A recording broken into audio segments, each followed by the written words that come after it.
पता नहीं था।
wala sindo ka niya.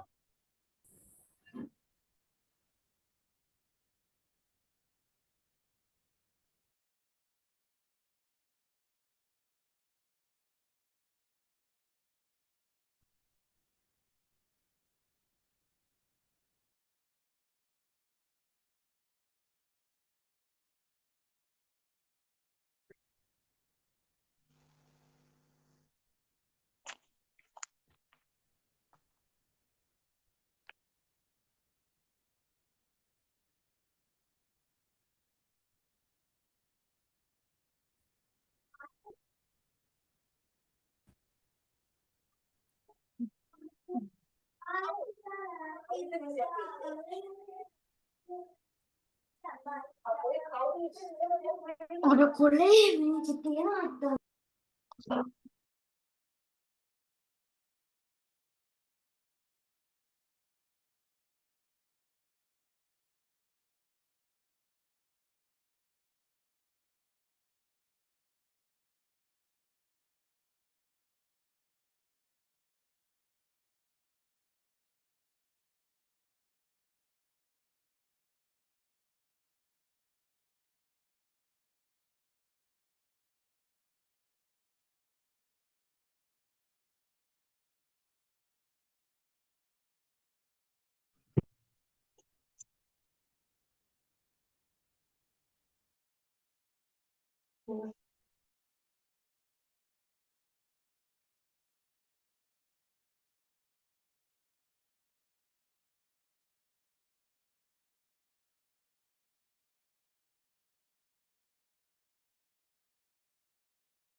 Good afternoon. Since time is up, I suppose we need to start now.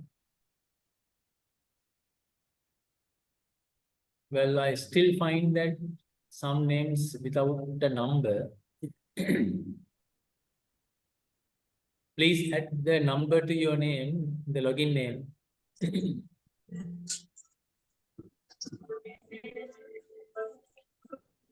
And then put the mics muted, please.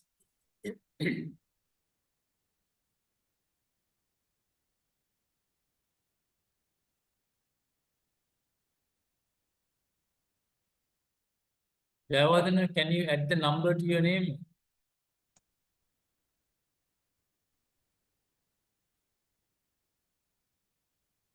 Paridu, Dhananjaya.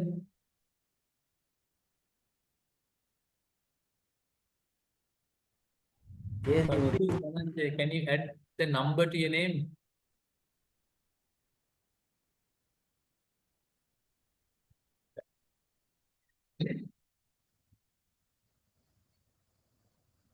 Okay, so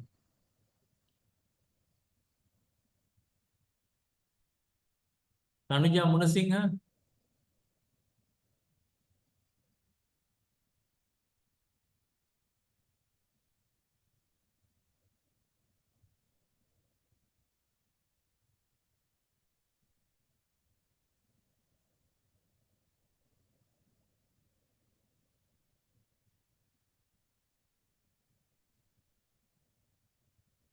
Amalika, I don't use any note set.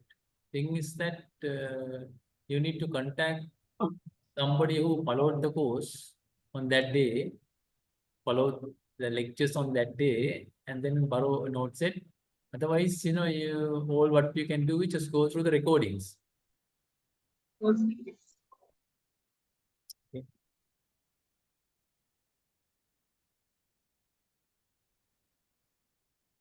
Right. Anura Vadamunna, can you add the number to your name? Anura Vadamunna? Okay, sir. I will. Okay. Kalani also?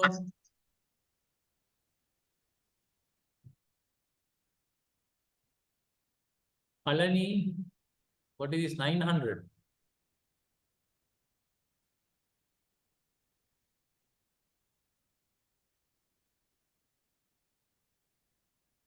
Nikashi Mabasara?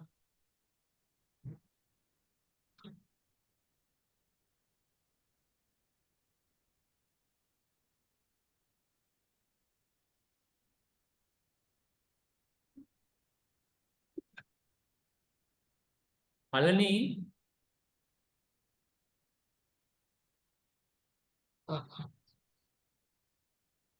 Kalani?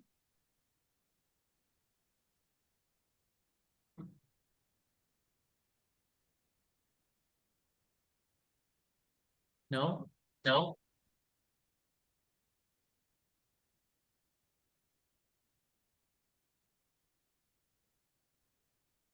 Ishani? Sir? Can you add the number to your name? Okay, sir. Kalani, are you around? The thing is that, remember last week I said that if a person is not around, I'm going to remove that person from the meeting.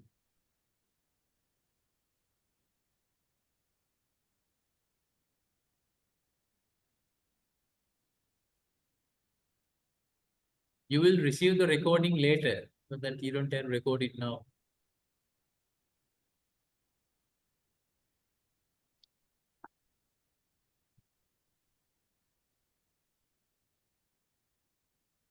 Okay. Let's start.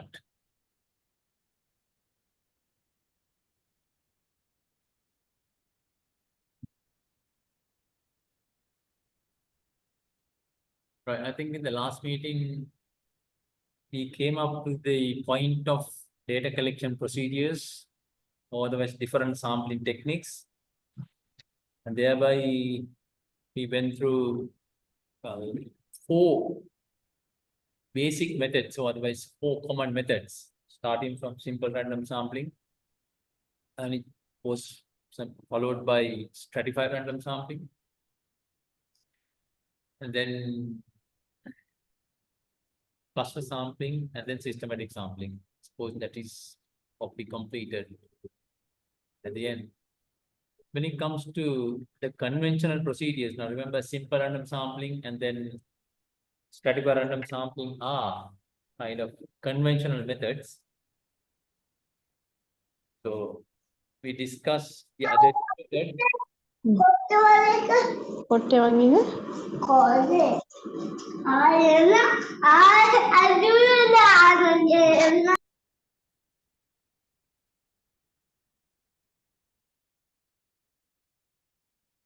Just a minute. Yeah. Alternatives to simple random sampling and stratified random sampling. And then, well, out of the two, told you that simple random sampling is a technique that can hardly be used in the real world situation studies. Remember, I said that it has to be a kind of a uniform population into which we can apply simple random sampling. But the thing is that under real world situation, it's very difficult to come across a uniform population. So that you can see most common sampling technique uses stratified random sampling. Okay, so keep that in mind. But somehow, with simple random sampling, every time we will have an unbiased estimate. But unbiased does not necessarily mean a good estimate. Well, with the other methods, starting from stratified random sampling, under right conditions, which we are not going to discuss, under right conditions, you can have unbiased estimates. Otherwise, no guarantee with other methods that every time we will have unbiased estimates. Okay. With those, let's move into a new topic.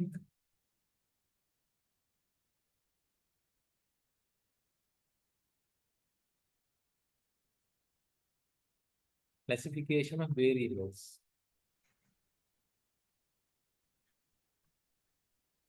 Now remember, we started with the definition. There I specified three components or three aspects: collection of data, analysis, and then making inference. So we have gone through the first aspect, collection of data, starting from Y, and then discuss what aspects we need to look into when it comes to collecting data. And then the different procedures that takes account those aspects in collecting data. Second one is what? Analysis. Probably before getting to the analysis, let's have an idea about the data that we collect. That is what we are doing now. In fact, before getting into the data, remember we said about we collect data under different quantities. See, collect data under different quantities, such as like height. See, we said such a quantity as what? Variable. So let's talk a bit about these variables. Okay. So that's why I'm having the heading classification of variables. When it comes to classification of variables, can classify variables into two key aspects. One is discrete, other one is continuous. Discrete and continuous. Discrete in the sense that for a quantity, fixed number of possibilities are there. Fixed number of possibilities are there. And observation is one of the fixed number of possibilities. Okay. Example, head or tail when tossing a coin.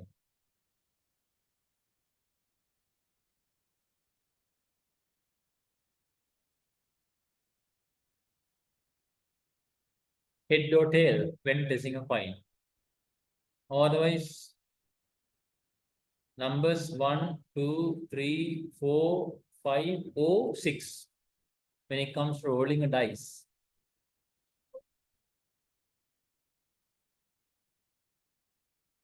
and then A, B, AB, otherwise O when it comes to blood group. See, two possibilities are there. Sorry, in this case, fixed number of possibilities are there. Blood group, 4 possibilities are there. Somehow, as you can see, fixed number of possibilities are there. When it comes to blood group, it has to be either A, B, AB, or otherwise O. Isn't it? You cannot have anything outside these 4. That is what is meant by fixed number of possibilities. I'm sure now you can think of 101 samples, or examples for discrete variables. Continuous and opposite to discrete is that, in fact, large number of possibilities are there.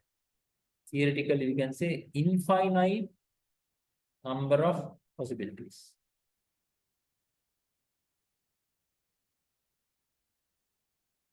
Example, say height.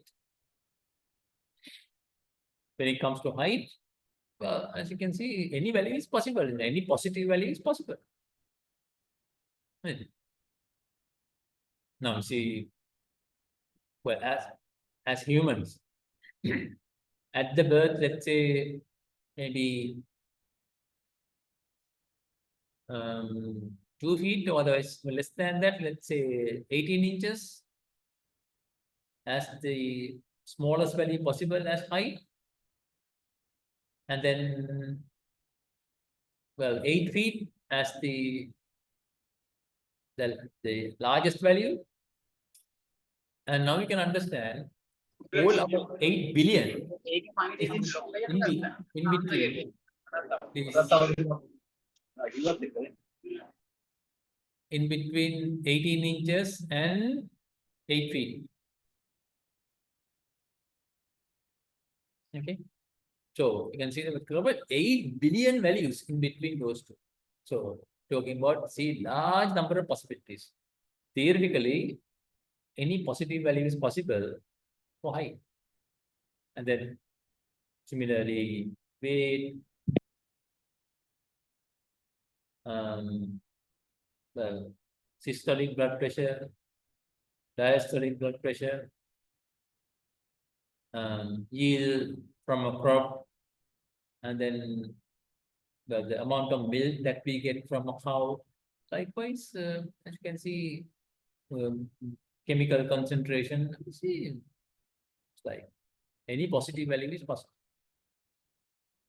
So such a quantity, such a variable is called as continuous variable.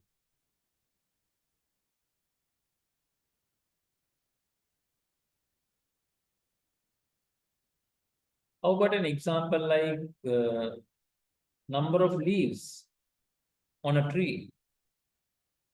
Number of leaves on a tree. Well, on some trees, you find that, a large number of leaves. So that it's kind of infinite number of possibilities are there. Finite number of possibilities are there. But the thing is, when it comes to such a quantity,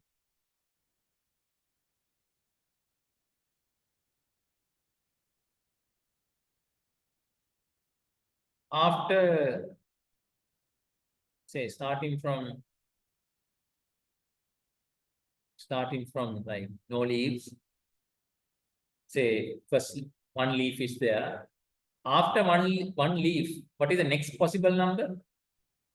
Next larger number possible is 2. After one leaf, next larger number possible is 2. In between 1 and 2, how many possibilities are there? No possibilities are there in between 1 and 2. But if you recall, height 1 meter, or that's 1 centimeter and 2 centimeters. 2 centimeters. in between 1 and 2, how many possibilities are there? You can think of infinite number of possibilities. 1.01 centimeters, 1.012506 centimeters. Likewise, you can see, you can think of infinite number of possibilities between 1 centimeter and 2 centimeters. But when it comes to number of leaves, between 1 and 2, no possibilities are there. Exactly. So that maybe more appropriate definition for discrete is that within a finite interval, fixed number of possibilities are there. Within a finite interval, fixed number of possibilities are there. Such a variable is called discrete variable. And if you can think of infinite number of possibilities within a finite interval, we can call such a variable to be a continuous variable. Okay. Within a finite interval. Interval is finite. Within a finite interval, infinite number of possibilities. Within a finite interval, fixed number of possibilities. So that's about variables. And then the observations that we make for those variables, we call that to be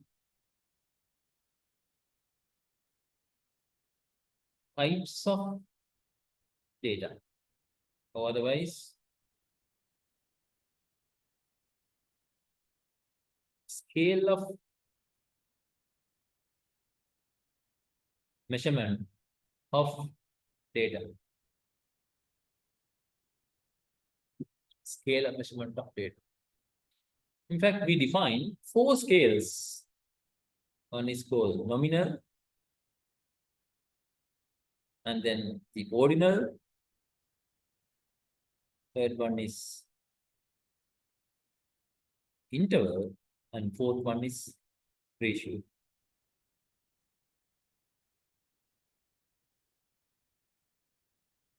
Any data that you collect will come under one of these 4.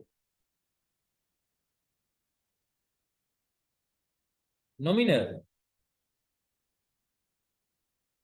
Every value has a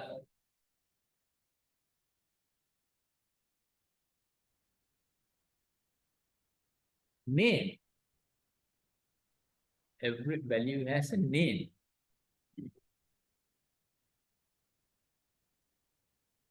Okay. Example, male, female, likewise. See, variable is what? Gender. The data that you collect under gender. What are the possible values? Has to be either male or as female.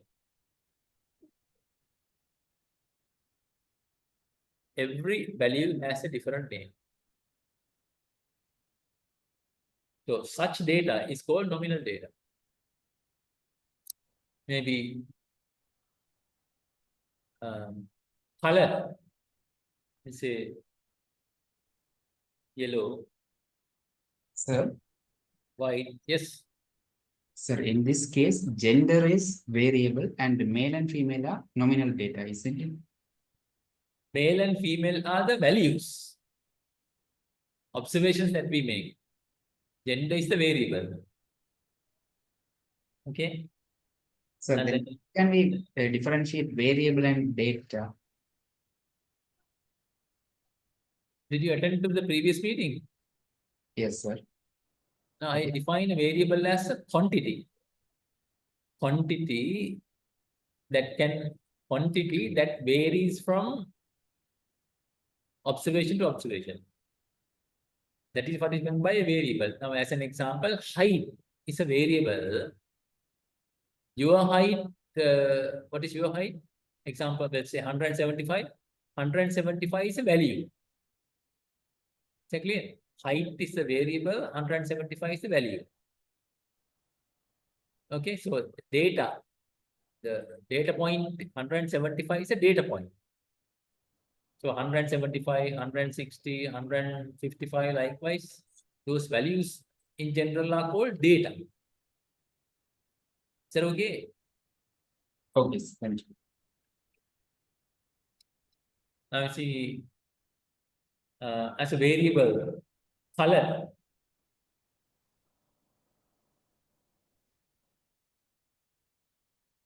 Color, say yellow, white, likewise. Those are the possible values. Possible values.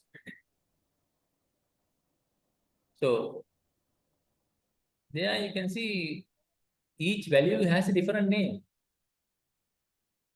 Each value has a different name. Like in the case of male, female. Now we see, do we have any relationship between these values? In the sense that, can we say one form is greater than the other form? Or smaller than the other form? Is there anything like that? No, there's nothing like that. Can we say males larger than female? Or females smaller than male? Is there anything like that? No. Sometime, or that's very often, we find males to be same age, males to be larger than female. But sometimes we find females to be larger than male. It's not fixed. So no relationship between no relationship between values. Now with color also, we say there are different colors: yellow, white, red, blue, likewise. That's all. Okay. So such data is what is called nominal data. Okay. So you can see that each value has a different name. That's how we have.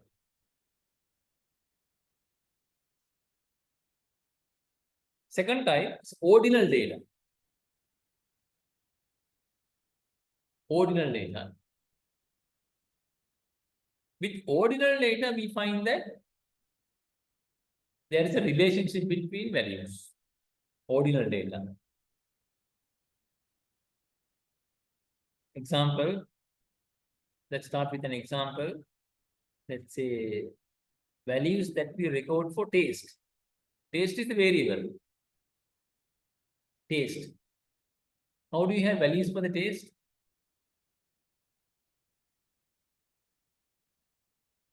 Can we give a numerical value for taste?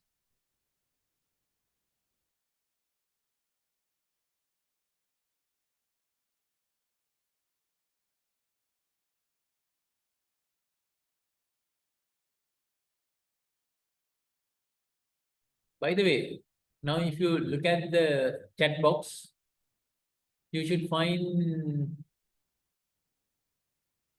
a link shared. Hope everybody can find that. So this is the link that can be used to download the recordings. Now somebody was asking for recordings. Remember, I think in the last meeting I mentioned about recordings of the meetings will be available, and in this link you will find the recordings. Okay, so from this point onward, we may not need to share this link every time. You can just log into this link and then find the recordings one by one.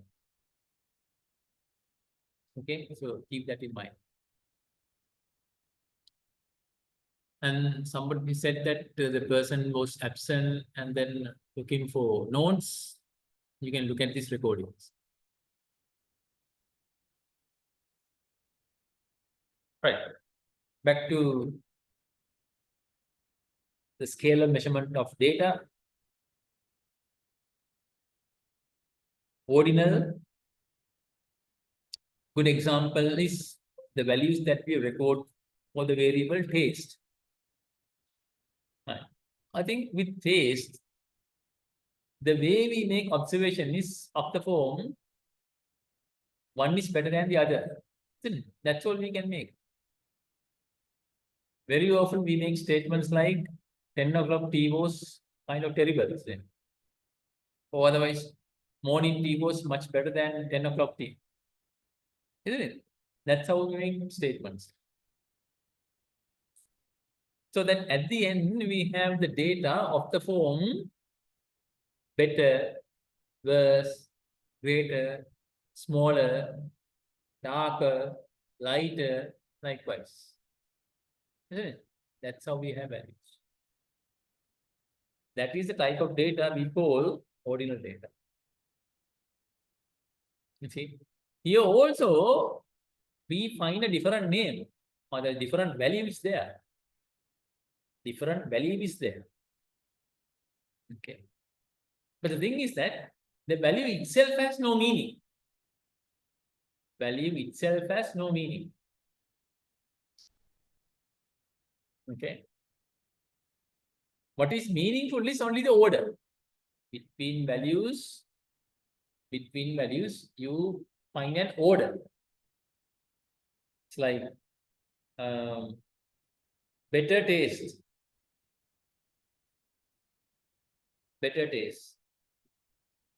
Or otherwise, let's say very satisfied and little satisfied. So in terms of satisfaction, very satisfied is higher than little satisfaction. You see, higher. Is it clear? Very satisfied and little satisfied. Okay. So this is the type of data that we call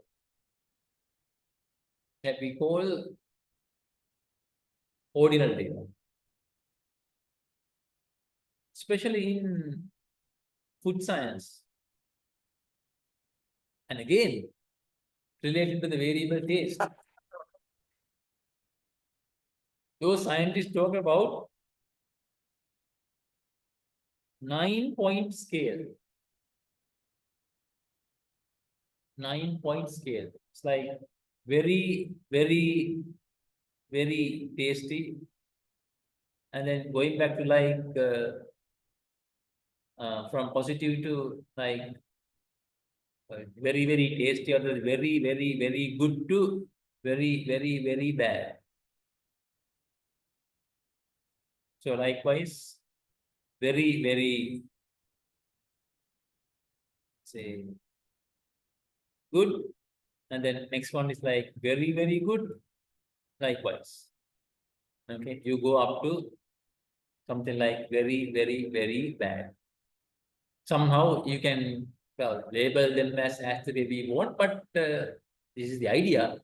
9-point scale. That scale is called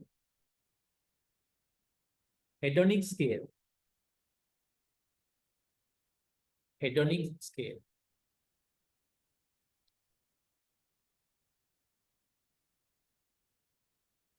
Sometimes you find the argument, well, how can you distinguish very, very, very good from very, very good? Could be tough. 3 varies to 2 varies. But I suppose you have heard about set of professionals called, well, a profession called tasters. Tasting tea tasters, especially in tea industry. Okay, tea tasters. It's a profession. What they say is that they are so sensitive to this taste so that they can distinguish, as an example, 3 varies from 2 varies. That's how they say. Well, in this kind of a situation, sometimes we use the format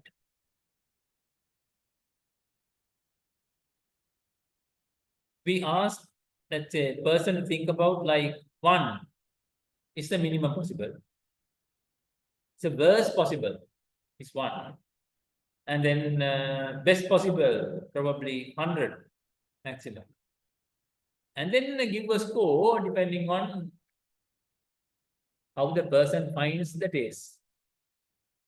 Is that clear? 1 as the minimum and then 100 as the maximum.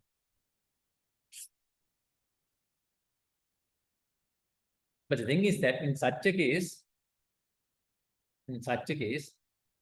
as an example, let's say, well,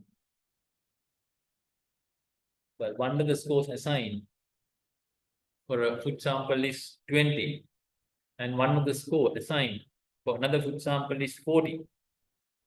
Are we telling taste is double? No, that cannot be said. There's nothing called double the taste. Taste is better, that we can say, but doesn't make sense if you say taste is double. And then sometimes you make statements like glow is double. Sometimes advertisements also you find that glow, G-L-O-R-E, glow is double. It's like taste is double. Doesn't make that much of sense. What do you mean by taste is double? මේකේ කොහොමද නම තියෙන්නේ මොකක්ද කියලා බලන්න.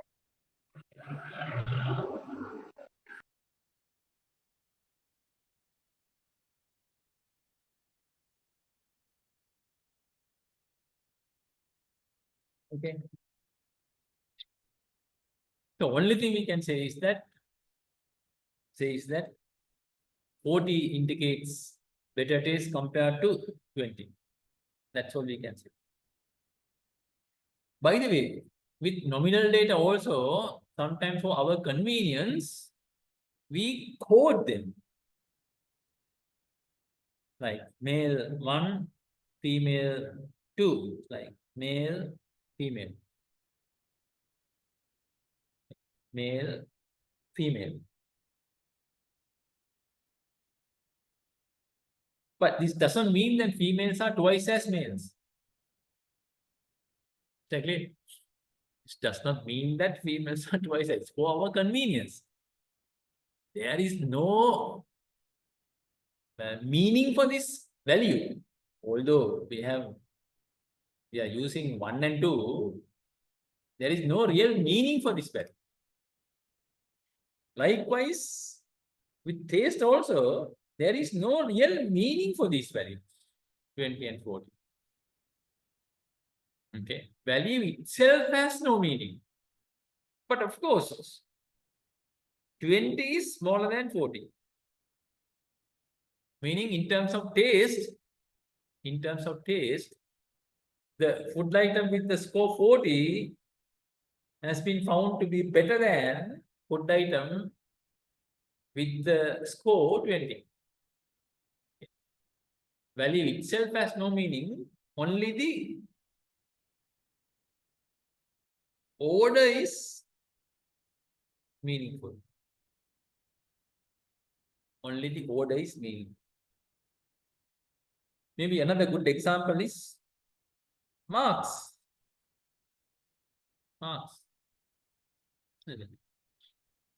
See, marks, usually we give out of 100. Now imagine 3 students, 20, 40 and 80. 20, 40 and 80. Can we say knowledge of the person with 80 marks? Knowledge of the person with 80 marks is twice as the knowledge of the person with 40 marks? Can we say that? Or otherwise, can we say knowledge of the person with 80 marks is 4 times as the knowledge of the person with 20 marks? No, cannot say. That we cannot say. All what we can say is that this person has the highest knowledge among the 3, followed by this person and followed by this person. That's what we can say. That's why when we have marks, what do we do? We rank them, isn't it? We rank them. It's like 1, 2, and 3. Either way, either This way, or the lower to higher, or the higher to lower. Standard. Isn't it? If you can remember good old days, when you had marks, all what the teachers gave was what the rank. Remember? Teacher called everybody around and then asking, well, do you know who is first this time? See, who is first this time? That's what the teacher says. And teacher announces, okay, well, this person is the first, and then maybe everybody start clapping. And remember, reason is that is what matters. Now imagine the 3 mark values were 20, 79 and 80. 20, 79 and 80.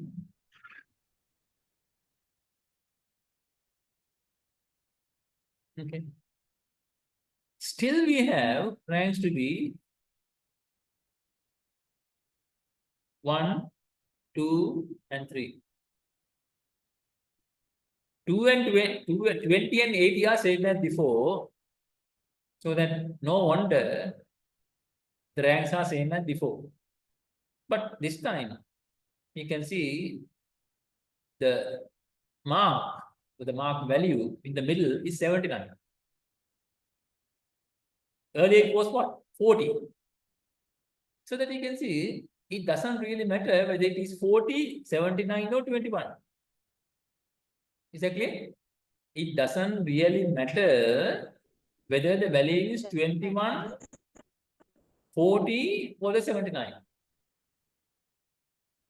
The rank is what? Rank is 2. The rank is 2. Is that interesting? That is exactly the point.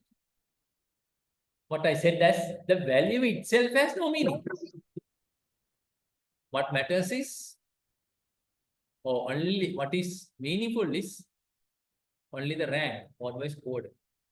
That's why this data is called ordinal data. Only the order is in code. In fact, another term used for ordinal data is rank data. Rank data. Why? At the end, what we ultimately convert it is to the rank. Because of that, we call this type of data to be rank data. In fact, with nominal also, the alternative name is categorical. Categorical. Now, if you recall the example we discussed, male and female, we say that 2 gender categories, isn't it? 2 gender categories. That's how we say. Exactly. Because of that, we call categorical data as well for nominal data. Now, ordinal data or otherwise rank data, because what is meaningful at the end is only the rank. Now back to this example of mark 20, 40 and 80. Now I said value itself has no meaning. Now imagine 2 students sitting for an examination. 2 students, say student 1 and student 2. And then an examiner, let's say finding student 1, assign the score of say 60, and then second person, let's say 85.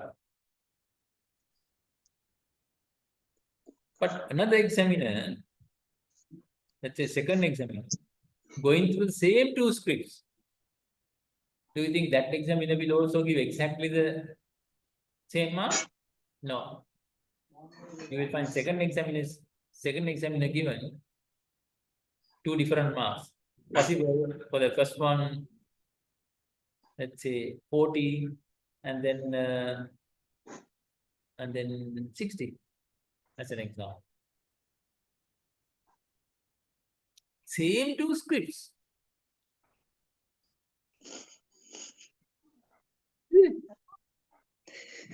This is exactly the meaning of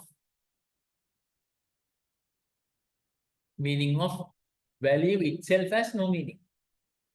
Now see, first examiner gave it as 60 and 85, and second examiner gave it as 40 and 60. So value itself has no meaning. But now if I ask a question, according to first examiner, who is the better student? Who is the better student? This student is better than this student.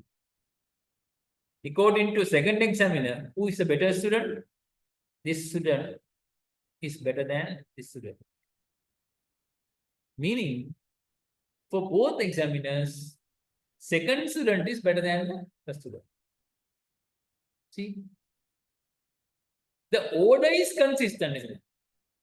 Although the values themselves are different, although the values themselves are not unique, the order is unique. This is what is meant by only the order is meaningful. Value itself has no meaning. This time I'm talking about two examiners going through two scripts, but believe me, same examiner going through the same script twice. I bet there will be a difference of 1 or 2 marks. There will be a difference. First time it is 79, second time it is 80. First time it is 79, second time it is 80. In fact, it's quite interesting. Sometime back, when it comes to this A-level examinations, part 1, part 2 marks were added by the teachers. But not anymore. And then, when they did the marking, when they found that it to be like 59, what they did was they went through the script again, and then let's say added say half a mark to one place and another half mark to another place, and then ended up with what? Overall 60. And it was quite interesting. In those days, say until about something like 5-6 years,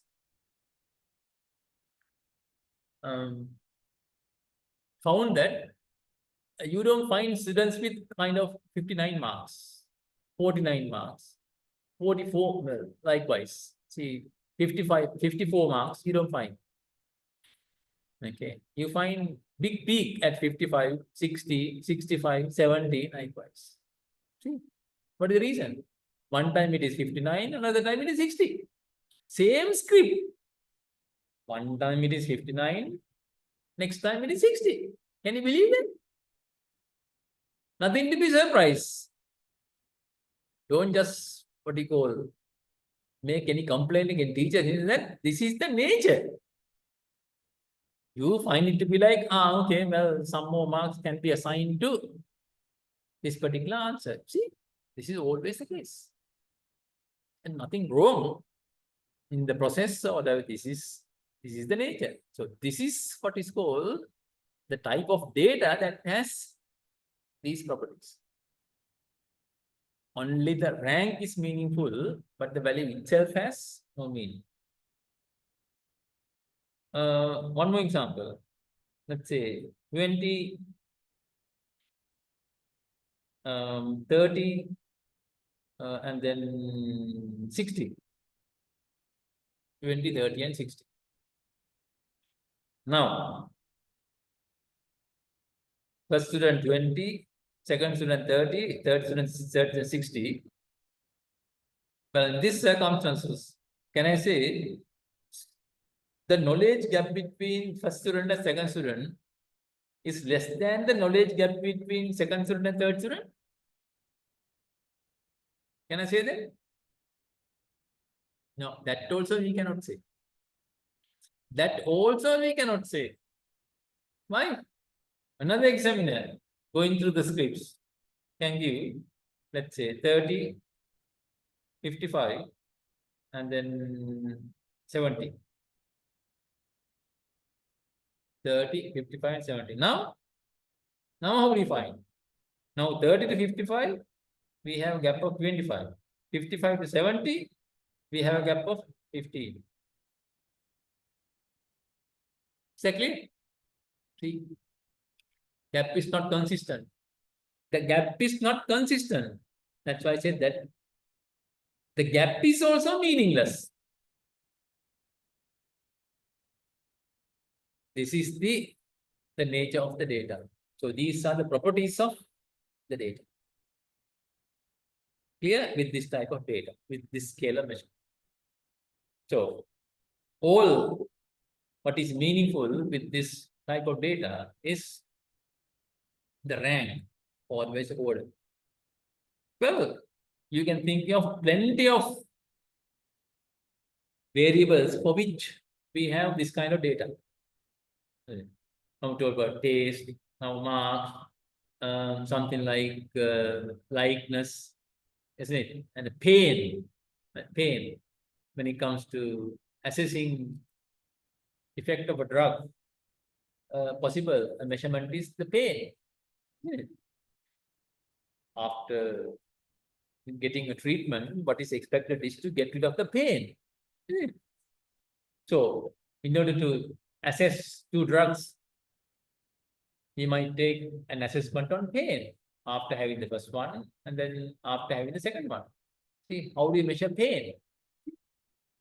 All what we can have is of the form, higher pain, less pain, likewise, and so on. See? So, likewise, you can think of many such variables. And then specifically, like I said, in food science, they're talking about a scale called the hedonic scale, 9-point scale. Sociology, they talk about a scale called Likert scale, which is a 5-point scale. Not 9-point, 5-point. Okay. Maybe very good, and then, well, average, neither good, no bad, and then bad, then very bad. Likewise, 5-point scale. But somehow, as you can see, from left to right, you find it better and better. Okay, you find it better and better, so that you can think of rank with them to be like 1, 2, 3, 4, 5, likewise. You find the rank to be of the form 1 to 5, 5-point scale. Okay.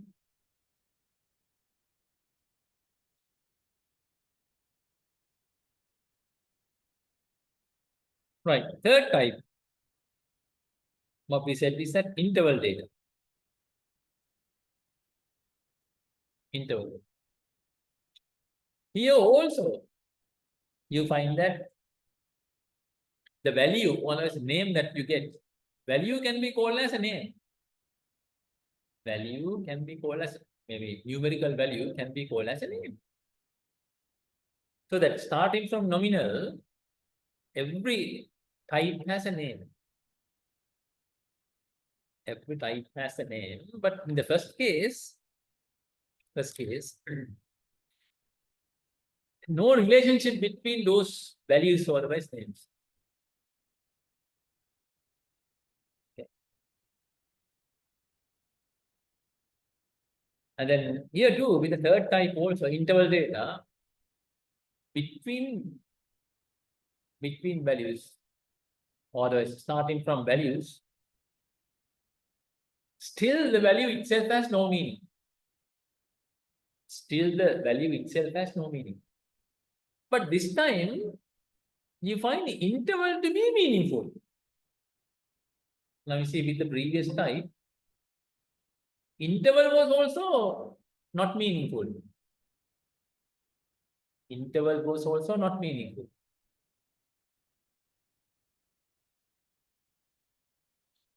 But when it comes to interval data, interval is meaning. But still value itself has no meaning. Good example is temperature. Temperature. Now you see 20 Celsius to 30 Celsius. We are talking about difference of 10 Celsius.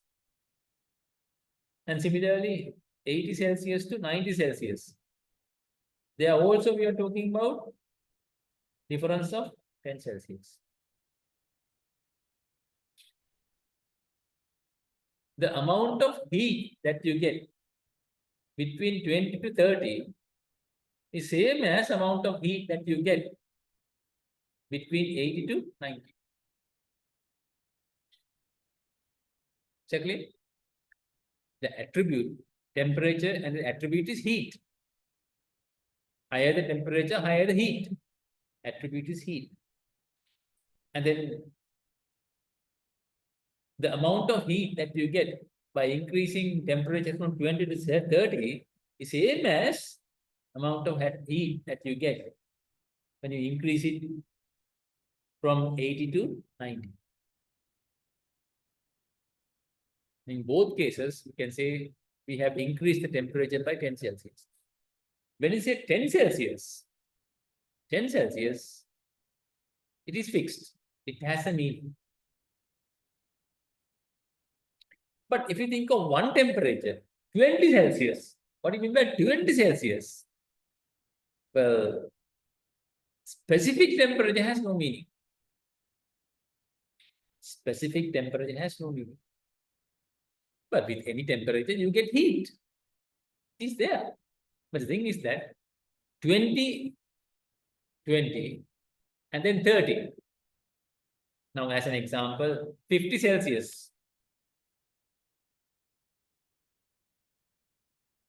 50 Celsius and 100 Celsius. Now, if I ask you, have we doubled the temperature? Have we doubled the temperature? So now we see 100 divided by 50 is 2. So, question is that because of this, can we call we have doubled the temperature? No, we cannot say that.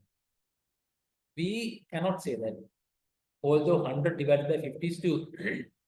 The reason is, now imagine you take the same to temperature in Fahrenheit. Same to temperature in Fahrenheit. Now 50 in Fahrenheit, how much is that? Is 50 into Fahrenheit, we multiply it by 9 divided by 5. That is the 10, 90 plus 32. 122. And then 100 Celsius, 212. 100, 180, 212. Now 120 to 212. Is it double? No, if it is double, from first one to second one, it has to be 244. But it is not the case. It is not the case. So that you can see, increasing 50 Celsius to 100 Celsius, we have not doubled the temperature.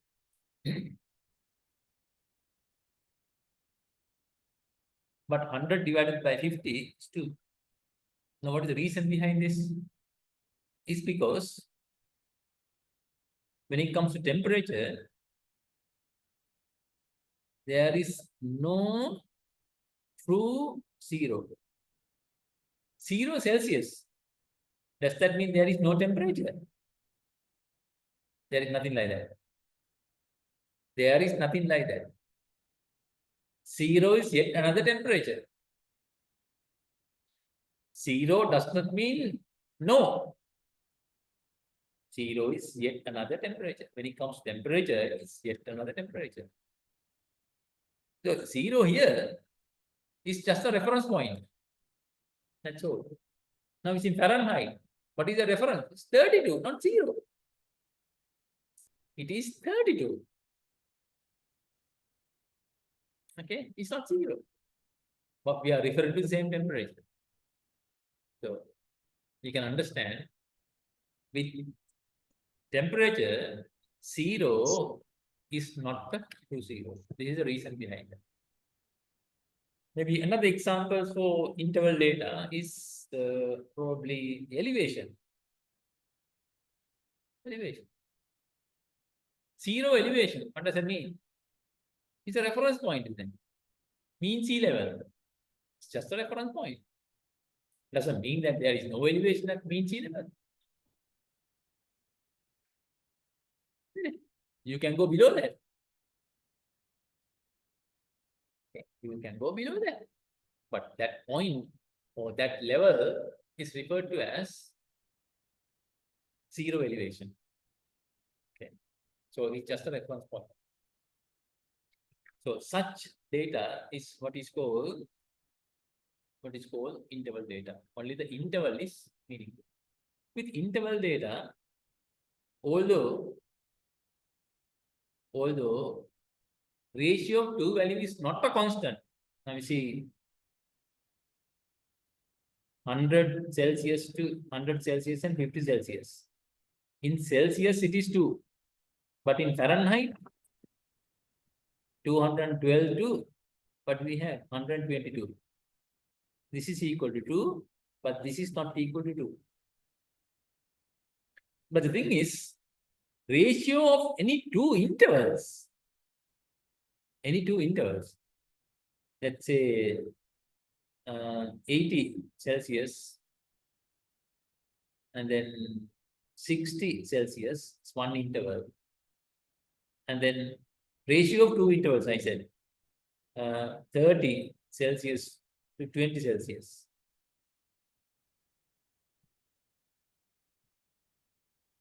This is 2. Even if you take this in Fahrenheit, you will find it to be F1, F2, F3, F4 to be equal to 2. Ratio of any two intervals is same. But ratio of any two values is not a constant. It's not fixed. But ratio of any two intervals is a constant. Right. Scale, in the scale of measurement, the last scale we have defined is ratio. Ratio scale. With ratio, you find it to be like any ratio of any two numbers is a constant. Ratio of any two numbers.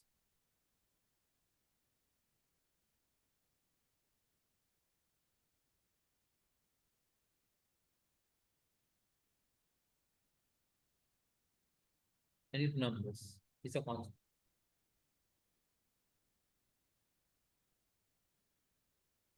Example, let's say 10 kilograms and then 5 kilograms. Ratio is 2.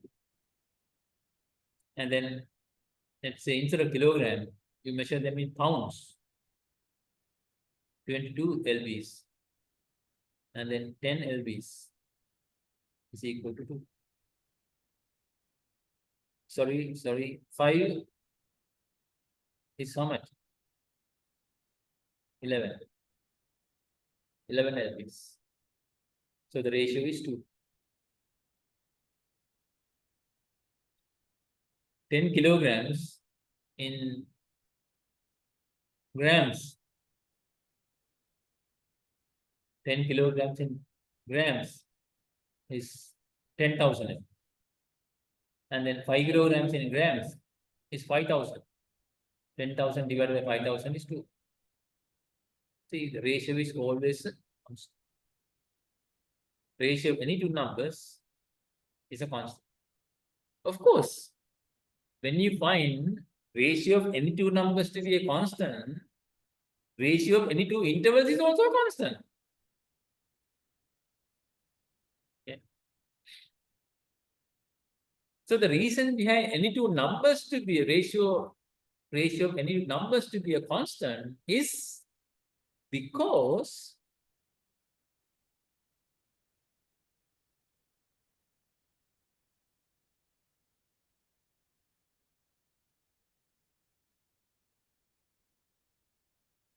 there is a true zero. Because there is a true zero. Now, when you say zero weight, zero kilograms, weight is 0 kilograms, meaning there is no weight.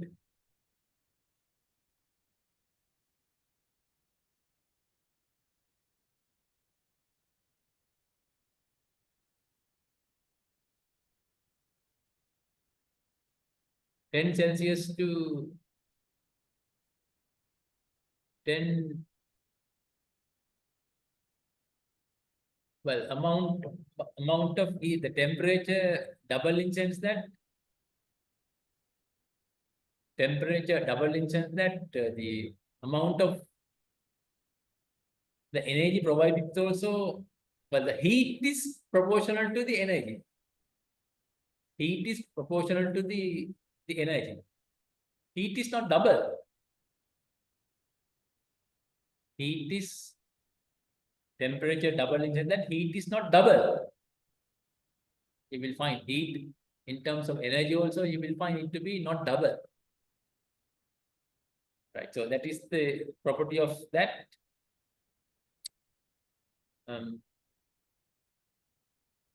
But in a case like say weight, you find it to be like it is double. The attribute is double. Now, what is the attribute here? Attribute here is the amount of matter. Amount of matter. Amount of matter is double. 40 kilograms and then 80 kilograms, amount of matter is double. Okay. The reason is that the zero means nothing is there. 0 kilograms means nothing is there. That is the reason behind that. Not like temperature.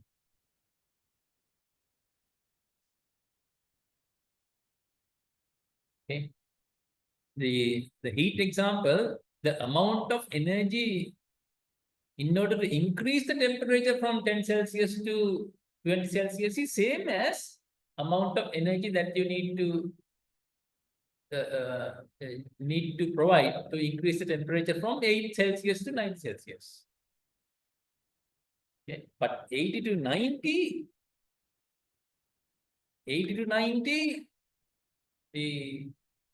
or the 20 to 40 is not double. Okay. So that's what you need to understand. Right. So this is what is meant by the 4 scales of measurements. So you can see that any data that you collect, comes under one of these 4 types. The importance of the scalar measurement of data is that later on, perhaps not in this course, or otherwise to a certain extent even within this course, you will see that the statistical method that we use, remember we're talking about statistical thinking. Statistical thinking is understanding the variability and then using the tools available in statistics, making decision is what is called statistical thinking. That's what we said in the previous meeting. And you will see that statistical method, the tools that we use depends on scalar measurement of the data. So when we have the data, first you need to identify what scalar measurement is there for that data. And accordingly, you will see that accordingly, or as it is related to the statistical method that we use when it comes to analysis. Right. So that concludes the scalar measurement of data. So it started with classification of variables and then classification of data. Okay. The values that you come across for variables is what is called data. Variables and the values that we have for the variables are called the data. And then, so we are talking about now the second aspect, which is the analysis. Which is the analysis. Perhaps still, before getting into the real analysis, it's good that if we can have an understanding about the data that we have collected. Or sometimes we have situation, we need to report somebody, let's say you have taken a grant. To undertake a study, you have taken a grant. These days, a lot of granting agencies are there, even in Sri Lanka. It's an example, say, NRC, National Research Council. National Research Council. Their mandate is to what? Provide grants for researchers to conduct research. So, right, they encourage researchers to apply for mega grants, like more than 50 million. Likewise. Okay. And then another such agencies, the NSF, National Science Foundation. They also provide grants to undertake research. And then one more organization is CARP, Council for Agriculture Research Policy, specifically in the area of agriculture and then agriculture related areas, they provide grants. So likewise, granting agencies are there. Obviously, when we get funds for grants, we don't want all that at once. After we spend, we need money. So biggest task when it comes to study is collection of data. Talking about real world situation, collection of data. But in areas like statistics, sometimes we don't need to collect data. We can go by the available data. Right. We can go by the available data. Right. Sometimes people use the word secondary data. Nothing called secondary and primary. It's just the data. But sometimes when the data is not collected by the researcher, people tend to call such data as secondary data. But let's say in real world situation, biggest chunk of funds goes to collect data. So once the data collection over inside that, the maybe about 90% or the 80% of the research is over. Because the biggest task is what? Collecting data. And let's say you have completed collecting data and you have collected about 1 million values. Because it's large scale research. And you have collected about 1 million values. And then the granting agencies asked to come and present the progress of the research time to time. So let's say what we have done, what we have completed is data collection. So, well, it's a huge progress. Now you want to go and report your progress. Progress is what? You have finished collecting data. And what have you done? You have collected 1 million values. So in reporting the progress, are you going to read all those 1 million values? Do you think after listening to 1 million values, you can have an understanding about the data that you have collected? No, I don't think so. Okay. So, question now is that, how do you get an understanding about, I think one more time, the PGI has shared that link. So those who joined a little later now can find this link, because if you are not around, you cannot get that downloaded through chat. So now you can find that link. That is for those who joined little late. Okay. Same link as before. Right. Oops.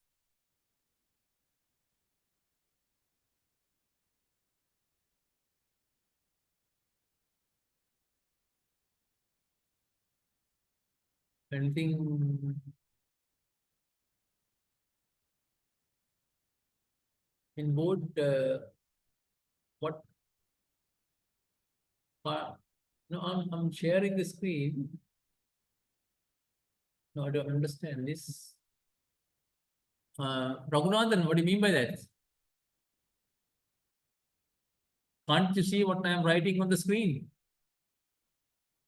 No, sir, we can't see. Have Sorry? written the last thing you have written there is a true zero. You mean this one? Yeah. There is a true zero, that's right. With the ratio data, one of the properties is that there is a true zero, or the zero is meaningful.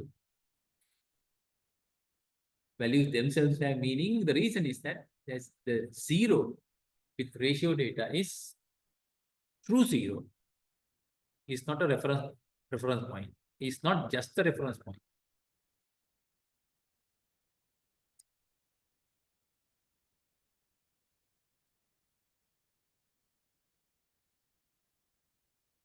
It's not a true zero. Right.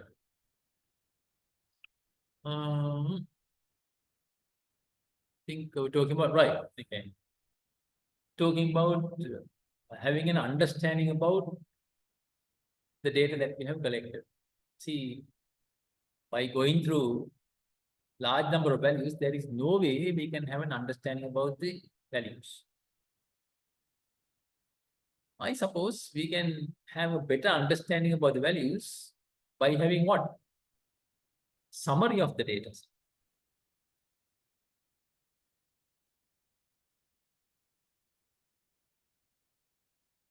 Summary of the data. I think with a summary, you can have a better understanding. Especially if you want to have a quick understanding. It's always good to have a summary. Now we see article, journal article, finding. At the very top of the article, on the very front page, what do you find? Summary, or otherwise abstract. Isn't it? Because first what you do is to go through the abstract. If you find the abstract interesting only, you start going through the rest. Isn't it? To get the details. So from the abstract only, you get an understanding about whether it is useful or what is it about, and whether it is relevant to you, blah, blah, blah. So with a summary only, you can have an understanding about the data. Otherwise, imagine forget about 1 million values. Imagine somebody started reading values one by one. And then I bet that maybe you followed it up to about 10th value. By the time you start listening to 11th value, most probably you can't remember the first value. I bet. Isn't it? So by having large number of values, there is no way you can have an understanding about the data that you have collected. But if you have some summary values, then you are in a position to have an understanding about the data that you have collected. So before getting into real analysis, let's talk about summary measures.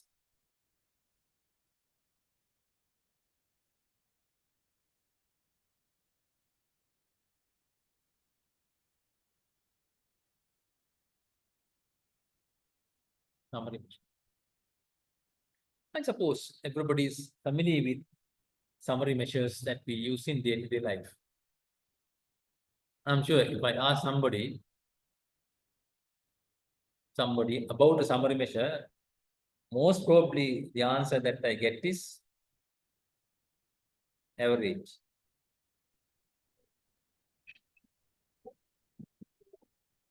Average. What kind of information do you get by means of average? Can the average be the minimum in a data set? Can the average be the maximum in a data set? No, isn't it? So where do you find average? If you think of a data set, you find average to be more or less at the center, isn't it? Usually you find average to be at the center, not exactly at the middle. Especially when you organize the data in ascending or descending order, you find average to be more or less at the center. So by means of average, of course, you cannot have an understanding about minimum and maximum. So the information that you get by means of average is about center of a data set. Center of a data. So such measures are generally referred to as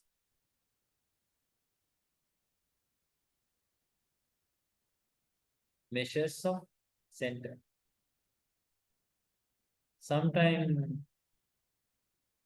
referred to as central tendency. Measures of center or the central tendency. So one such measure is average. One such measure is average.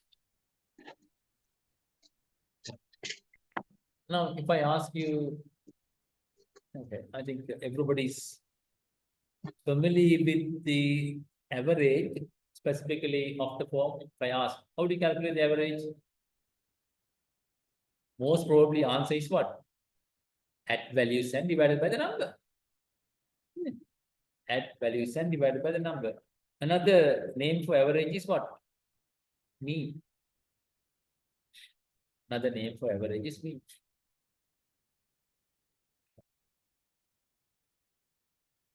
If it is for the population,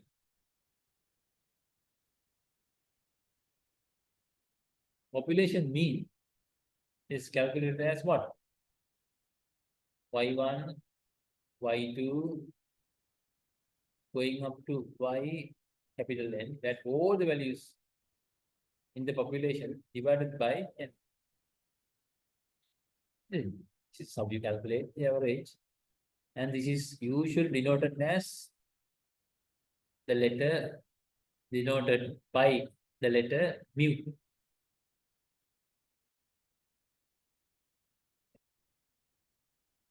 Population mean.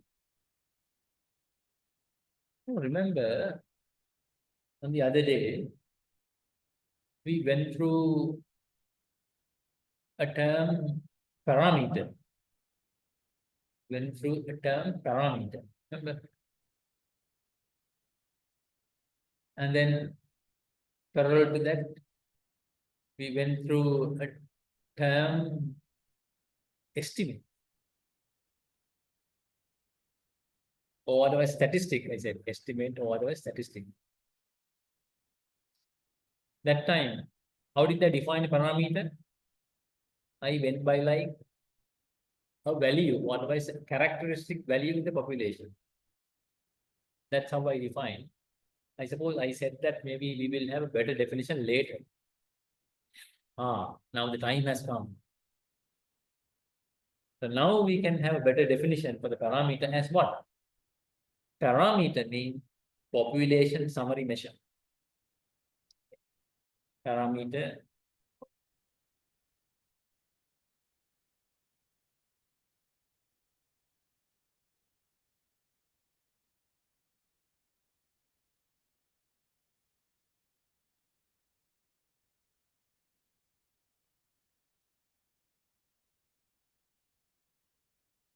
population summary measure.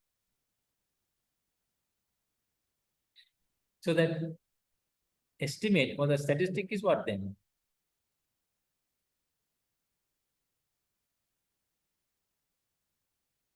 Sample summary measure. Sample summary measures. Estimate or otherwise other term uses statistic. Sample summary measure. And because of the term statistic, sometimes these sample summary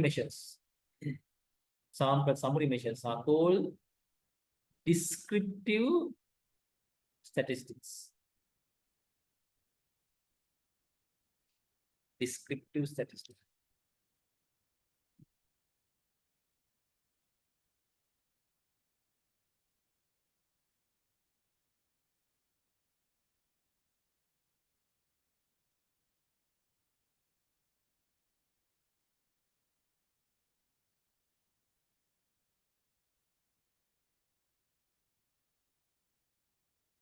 Right. Now, if I ask a question like, what do you actually mean by the average? Everybody knows how to calculate the average, and what kind of understanding we get is also now it's clear. Actually. I suppose you were familiar with that also from the beginning, but now what I'm asking is that what do you exactly mean by average? In fact, average can be defined as the value that can replace every value where the net result is same. What did I say?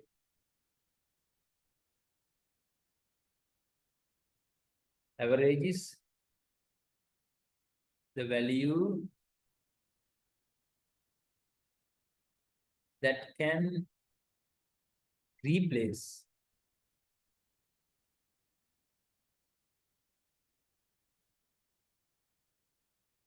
every value where the net result is same.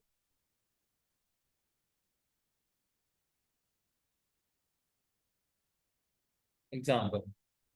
Now you see, first student is having 100 rupees.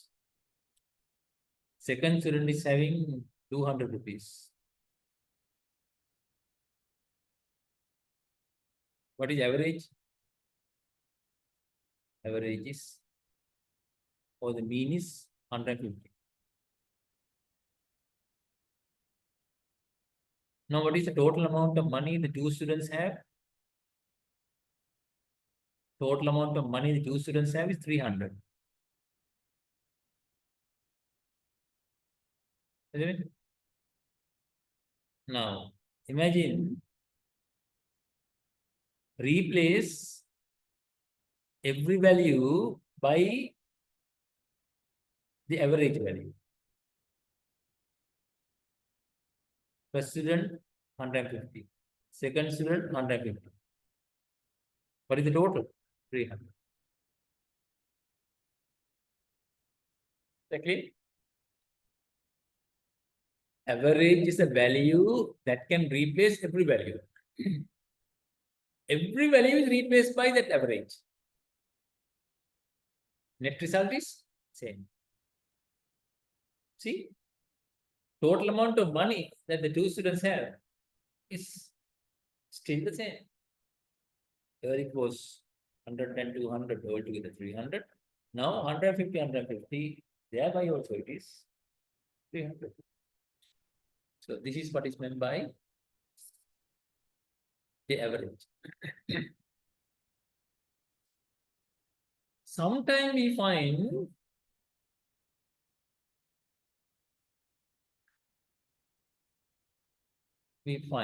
or otherwise, in case if we use a value as average,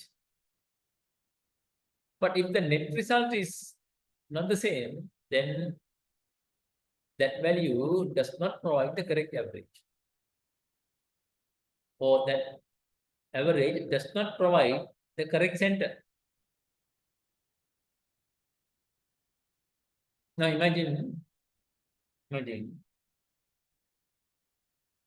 we credit 100 rupees in the bank. Suppose interest rate is 10%.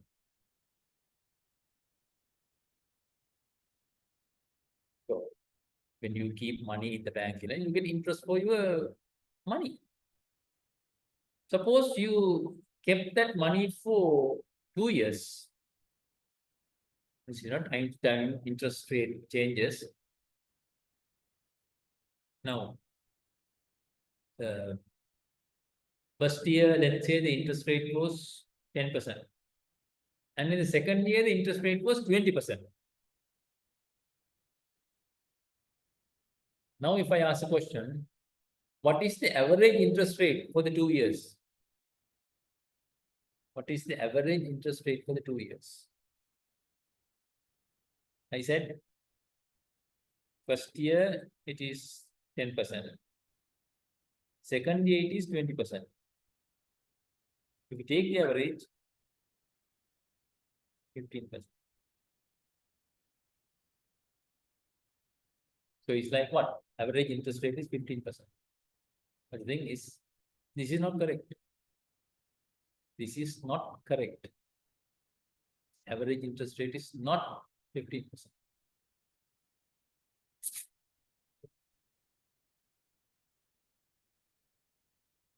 The average we considered here, what is it? Divide the number, sorry, you get the sum, add all the numbers and divide it by the number. It is called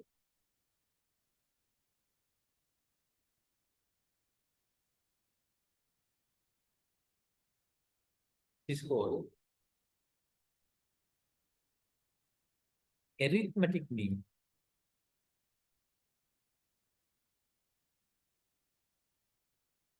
It was called arithmetic mean. So what we have considered is the arithmetic mean. So here is also arithmetic mean. So for the population arithmetic mean, adding all the numbers and divided by the number can be denoted as, adding numbers can be denoted by the symbol summation, goes from 1 to capital N divided by N. The symbol denotes summation. And then I, yi, value of the ith observation.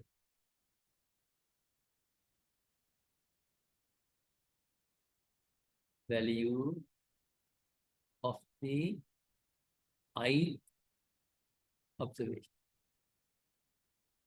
If I is equal 1 mean first observation, I is equal 2 mean second observation. So you add all those and divide it by the number. Okay.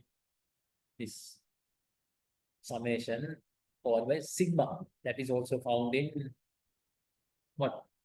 The mu. Those characters, where do you find those characters? We find them in Greek alphabet. Sigma is also you find in the Greek alphabet. And remember, said that parameters are population summary measures. And as you notice, population mean is denoted by what? Mu is found in the Greek alphabet. And it is a kind of the thumb rule adapted in statistics is like parameters are denoted by Greek letters. Parameters are denoted by Greek letters. Now the corresponding value from the sample is denoted as y bar or otherwise x bar. This is how it is denoted. Okay, y, and then above that y you get a hyphen. You call it y bar. It is summation yi, I goes from 1 to simple n divided by simple n. So this is the statistic or the sample mean.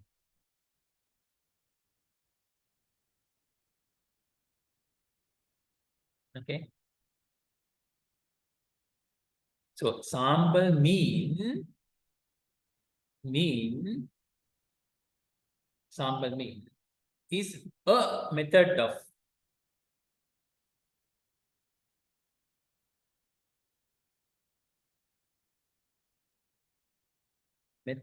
of estimating a parameter is called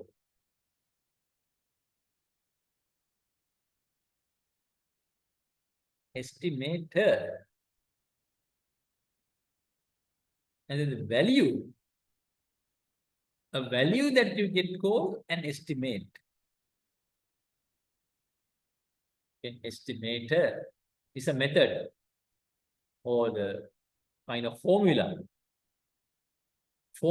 using which you do the calculation method. That is what is called the estimator.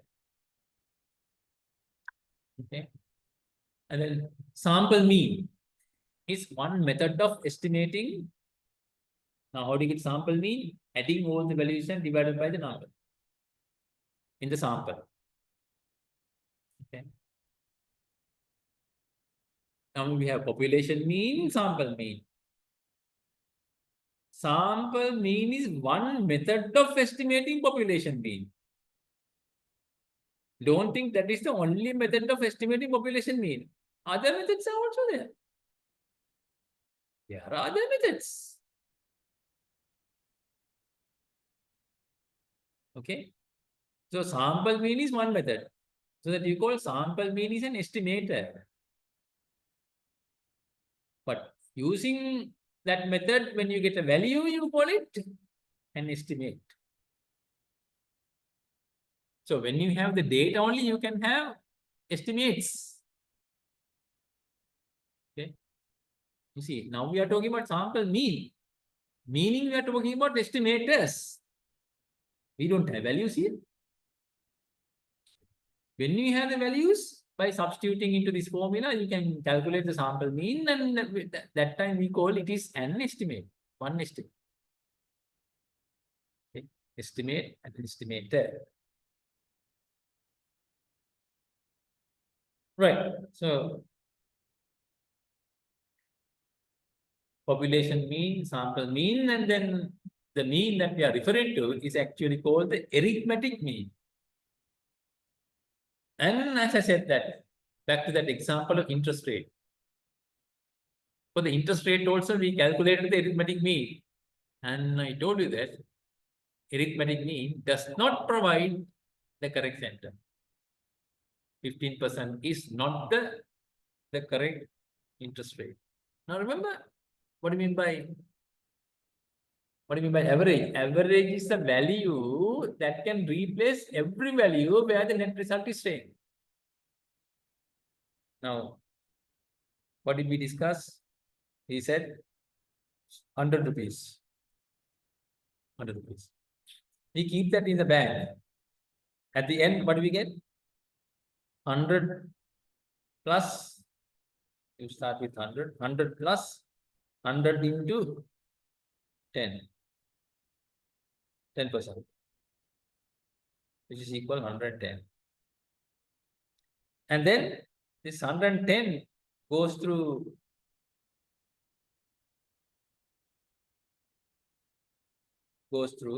here 100 and then 100 plus 0.1.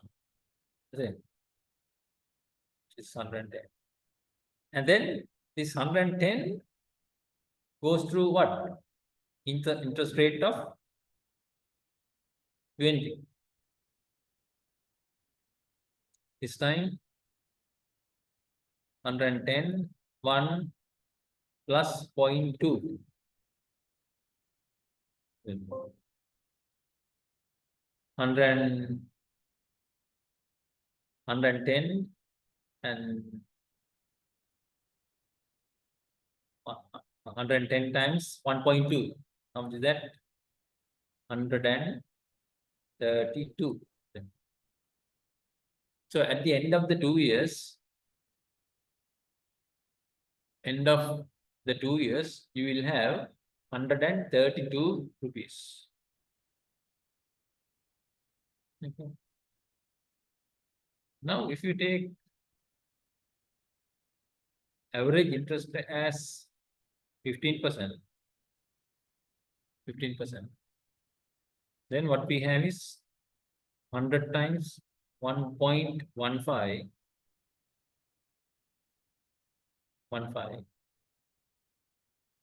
and again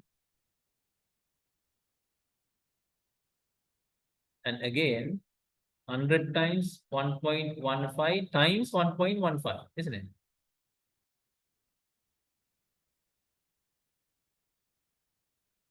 Now 100, this is 100 times 1.2, isn't it? And then multiply by, sorry, this is 1.1. 1.1 multiplied by 1.2, which is equal to 132. And then if you take the average interest rate as 15%, then it becomes what? 1 times 100 times 1.15, and again multiplied by 1.15. Is it equal to 132? No, it is not.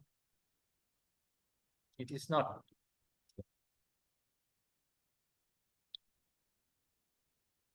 So that you can see 15% is not the correct average. 15% does not provide the correct center. Net result is not same. It is not 132.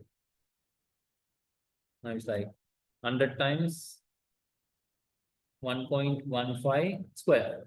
Then it's not equal to 132. You calculate and see if you have calculator. So it's not equal to 130. So that you can see arithmetic mean does not provide the correct average every time. Arithmetic mean does not provide the correct mean, average or that mean every time. Now, it's a good example. Okay. The average interest rate is not correctly given by the arithmetic mean. Correct average is given by second measure. It's called geometric mean.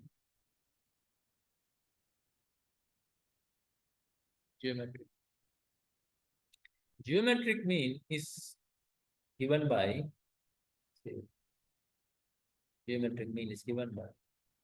product I is equal 1 to n yi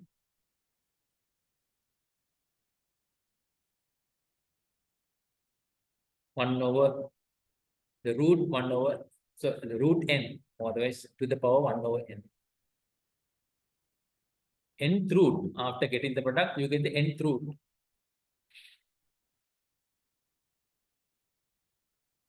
Example, okay, same example, 1.1 and 1.2. How many values? 2 values. Multiply. By the way, this I denote what? Now, earlier we were talking about this symbol, which is summation, adding. Now, pi denote what? Multiplying. You multiply values. Earlier adding values, now multiplying values. So 1.1 and 1.2, you multiply and divided by, and get the square root, root 2, otherwise power half.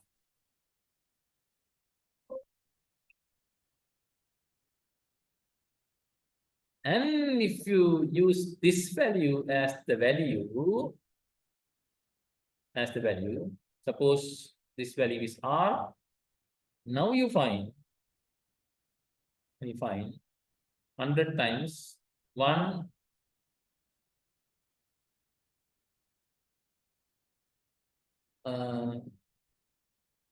suppose it is like up the form 1 plus r. Then with 1 plus r, 100 times 1 plus r square is equal to 130.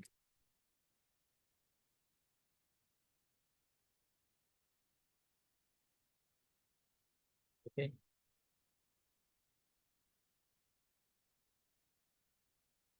So keep that in mind when it comes to dealing with rates.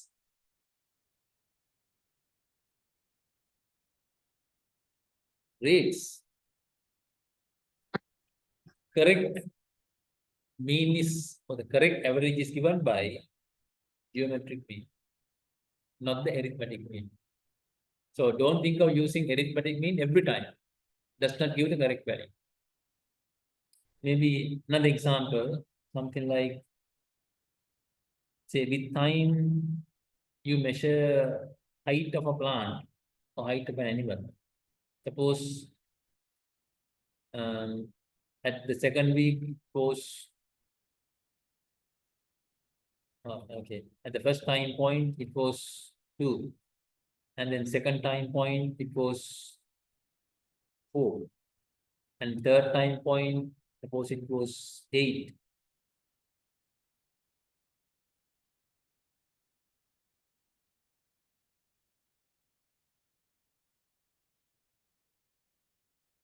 And then it's in equal intervals. So value at the center is what? This time only 3 values are there.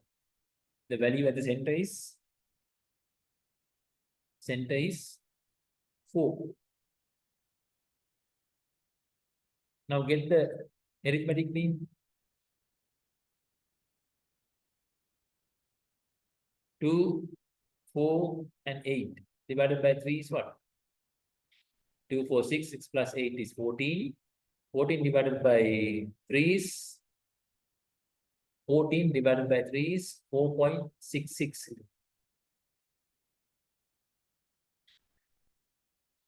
4.66. Well, 20, yeah. Next. But actually the value that we find at the center is 4. Now get the geometric mean. Pi of 4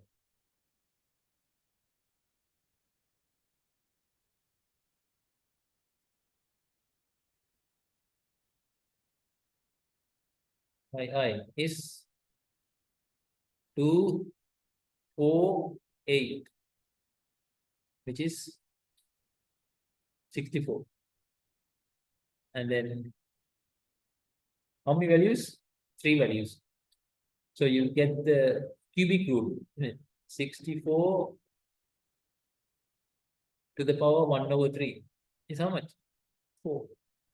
4 times 4 times 4 is 64.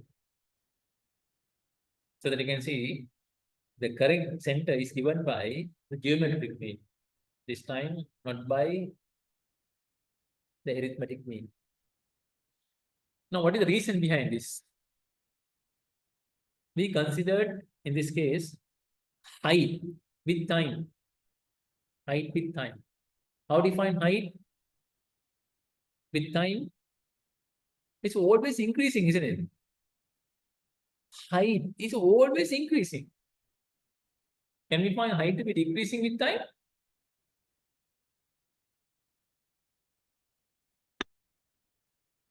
Height cannot decrease with time. Height is always increasing. Similarly, when you keep money in the bank, amount is always increasing. They don't make a charge of your money for keeping your money in the bank.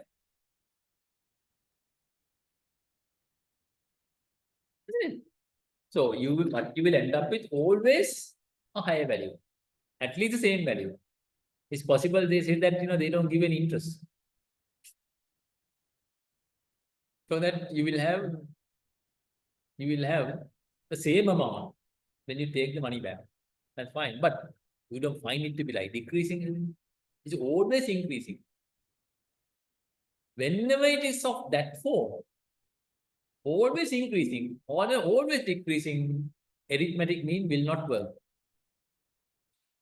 For such situation, the correct value is given by the geometric mean. Okay.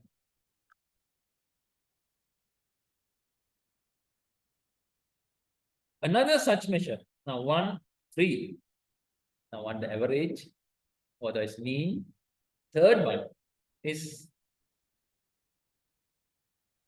harmonic mean.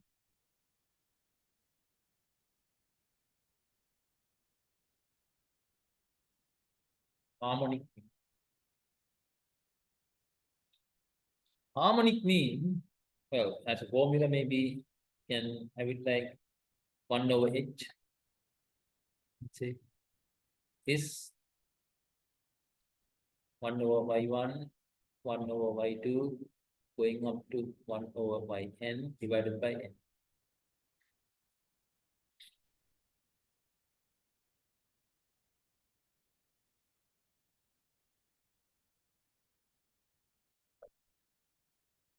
Think of a case you are traveling at a speed of, say, 30 kilometers per hour. And then another distance, let's say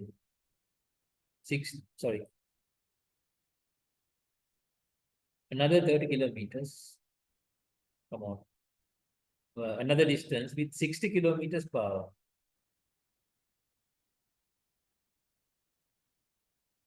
A distance 30 kilometers per hour and a distance, let's say similar distance 60 kilometers per hour.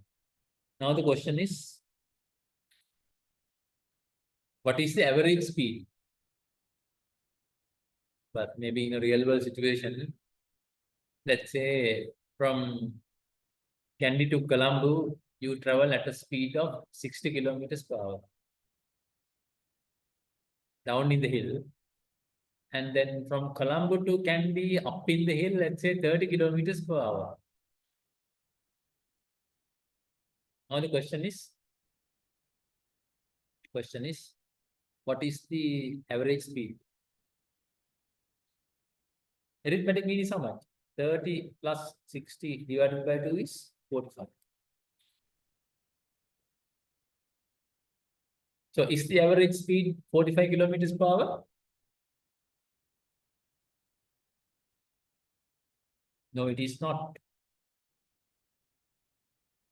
What do you mean by speed? Speed is distance divided by time.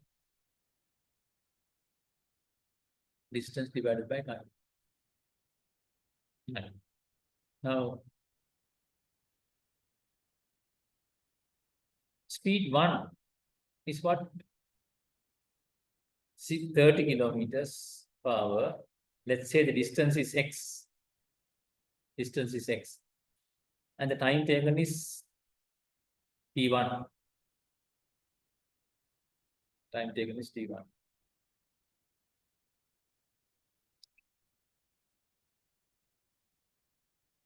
So the time t1 is then x divided by 30. Second one, S2 is 60. This time same distance x divided by t2. So that the t2 is 60 divided by, sorry, t2 is x divided by 60. Now, average speed, altogether the total distance is how much? Distance is x plus x 2x. Altogether the time, t1 plus t2, which is 2x, t1 is x divided by 30. And then t2 is x divided by 60. Correct. Which is equal to, oops, 2x 60 divided by 2x plus x. Say 2x plus 3x divided by 60. X cancels out. Okay. So that we have 120 divided by 3, since x cancels out. 120 divided by 3 is 40. Average speed is how much? 40. But arithmetic mean is how much? 45. So that you can see, when it comes to calculating average speed also, you find that arithmetic mean does not provide the correct mean.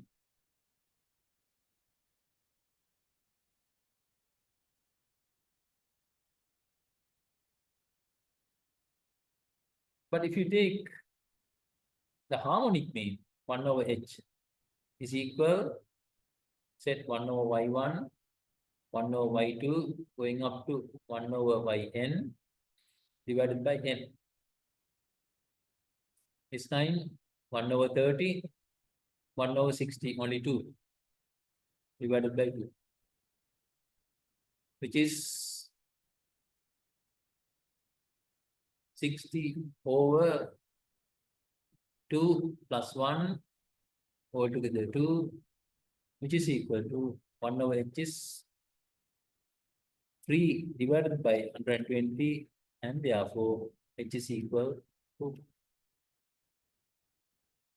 So that you can see, correct mean is given by harmonic mean, or the harmonic mean provides the correct mean.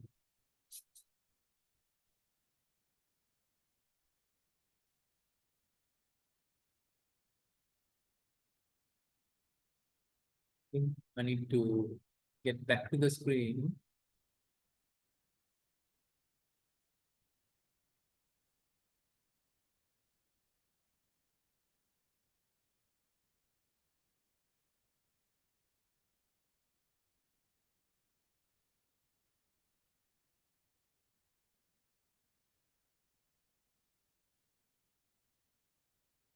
Right.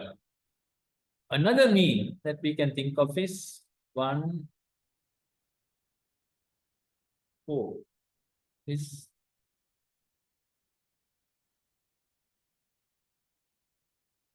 root mean square.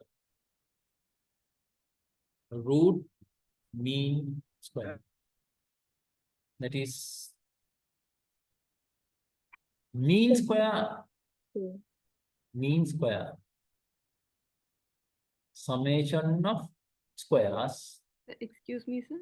So we cannot. When you say mean, how do you get mean? Mean is. Sir, excuse me, sir. We cannot see your screen, sir. Yeah. Hang on a minute. Let me.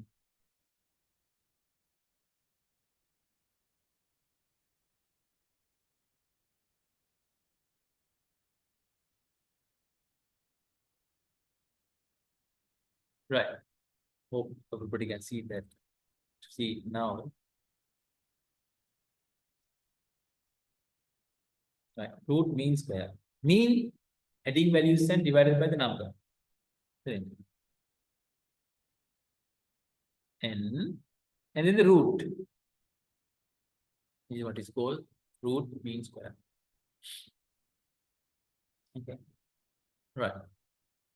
Example. Suppose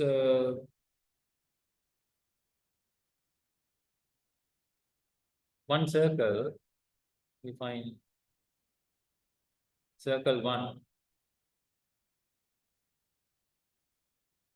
is with the radius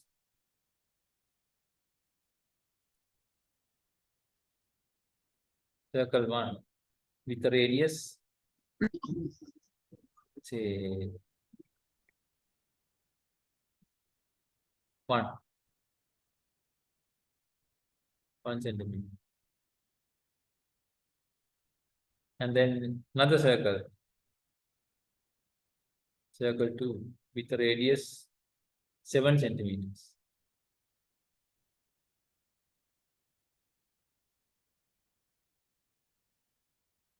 Question now is, what is the average radius? Average radius, where the net result is what? The area.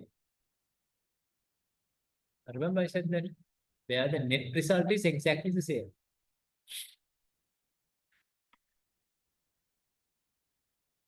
Case like, suppose you have a timber plantation, forestry, timber plantation. Well, what do you want at the end? Timber. What is timber? And you want to estimate the amount of timber that you get. Timber, ultimately, what is interested? Timber volume. How do you get the volume? Volume is area multiplied by the height. Of course, it is bottom circumference of the trunk is higher than somewhere in the middle or somewhere at the top. Top in sense that not at the very top, but say usable height. So that well, in the middle, if you can get the area, cross-sectional area in the middle, and then if you multiply that by the height, then you get the estimate of the trunk volume from that particular tree. So now the question is that altogether, tree to tree, the circumference is different, or the radius is different. So what we want is the average radius. There, ultimately, we want to estimate the total area, or otherwise total volume. Okay, right. Now, if we use the arithmetic mean, how much is that? 1 plus 7 divided by 2 is 4. Is 4. Now, root mean square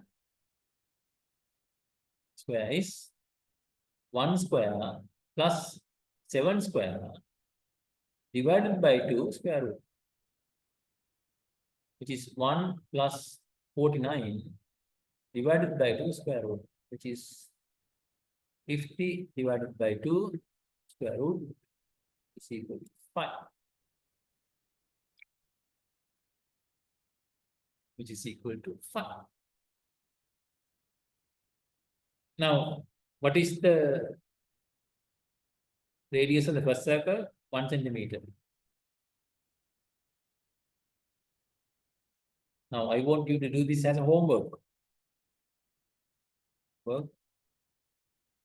Now, calculate the area 1 and calculate the area 2.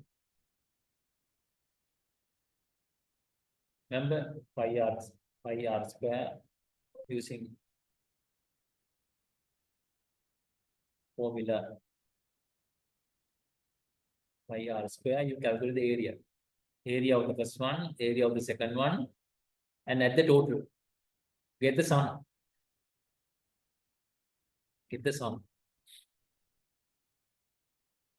And then replace r by arithmetic mean is 4, and then what do you call root mean square is 5, and then see the two areas, A1 and A2. What is it?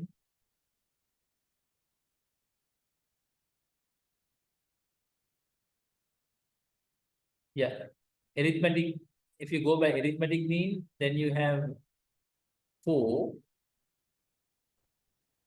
Calculate A1 and A2, and then root means is 5, and from that get A1 and A2.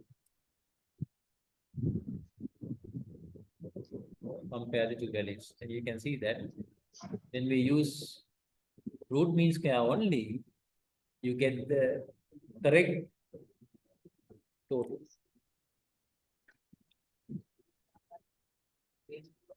Okay.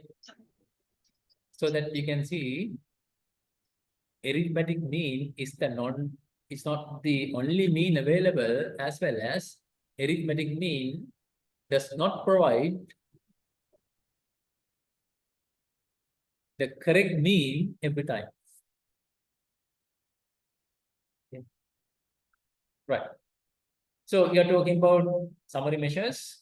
As the first one we discussed what? Oh, we came into measures of center. Under first measure of center, we discussed the average. But when it comes to average, we think now we see that we can talk about different types of averages or different types of means. Right. I think it's time to have a break. So we'll have a break and start.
Shall we start? Hope everybody is back.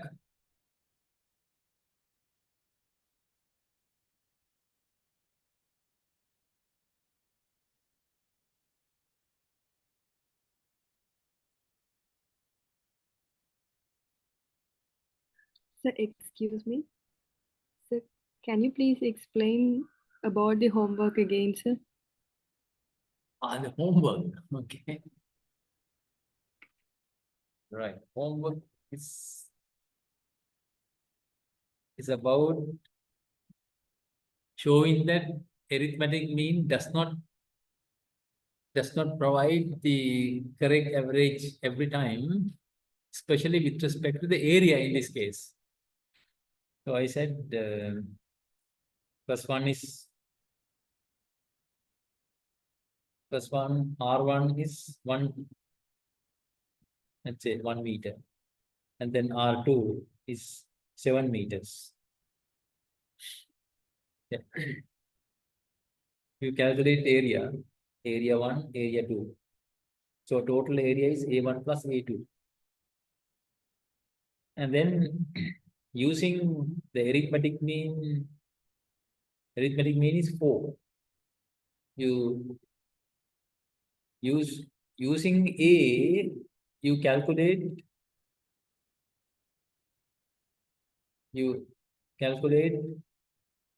first area A1 and then A2. Get the sum A1 plus A2. And using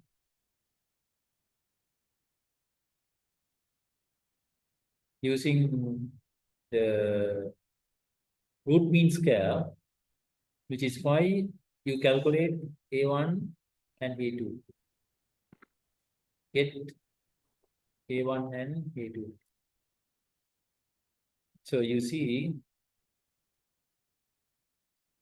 only this one provide the correct value.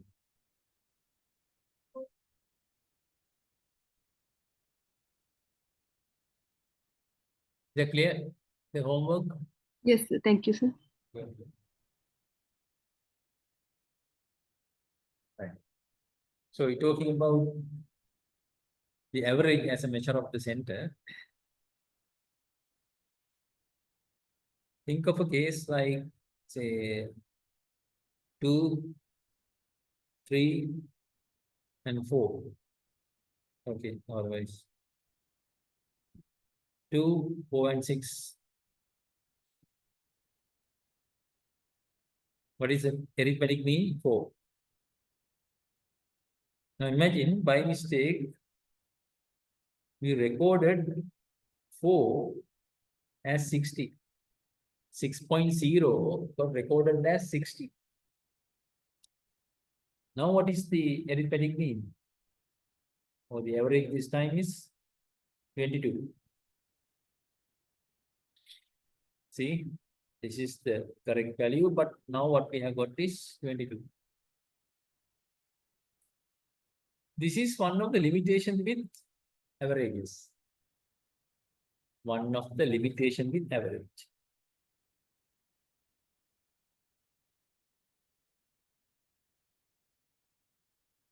Is we call it sensitive to outliers. Sensitive to outliers.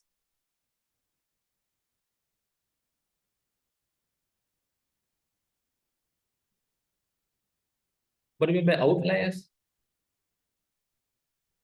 Outlier.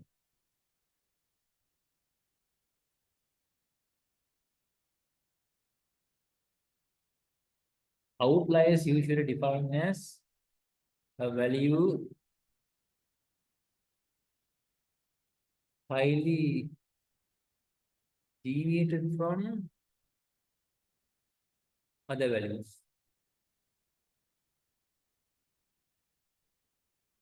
A value highly deviated from other values.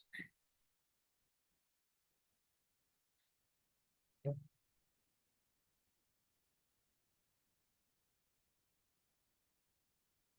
Right, now you see 2, 4, and 60. Now 60 is highly deviated from other values.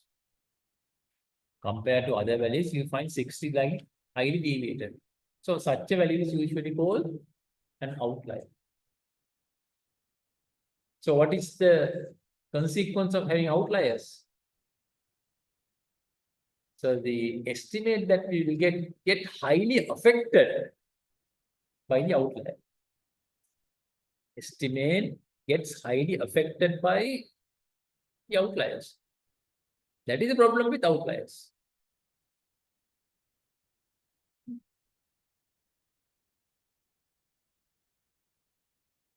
But one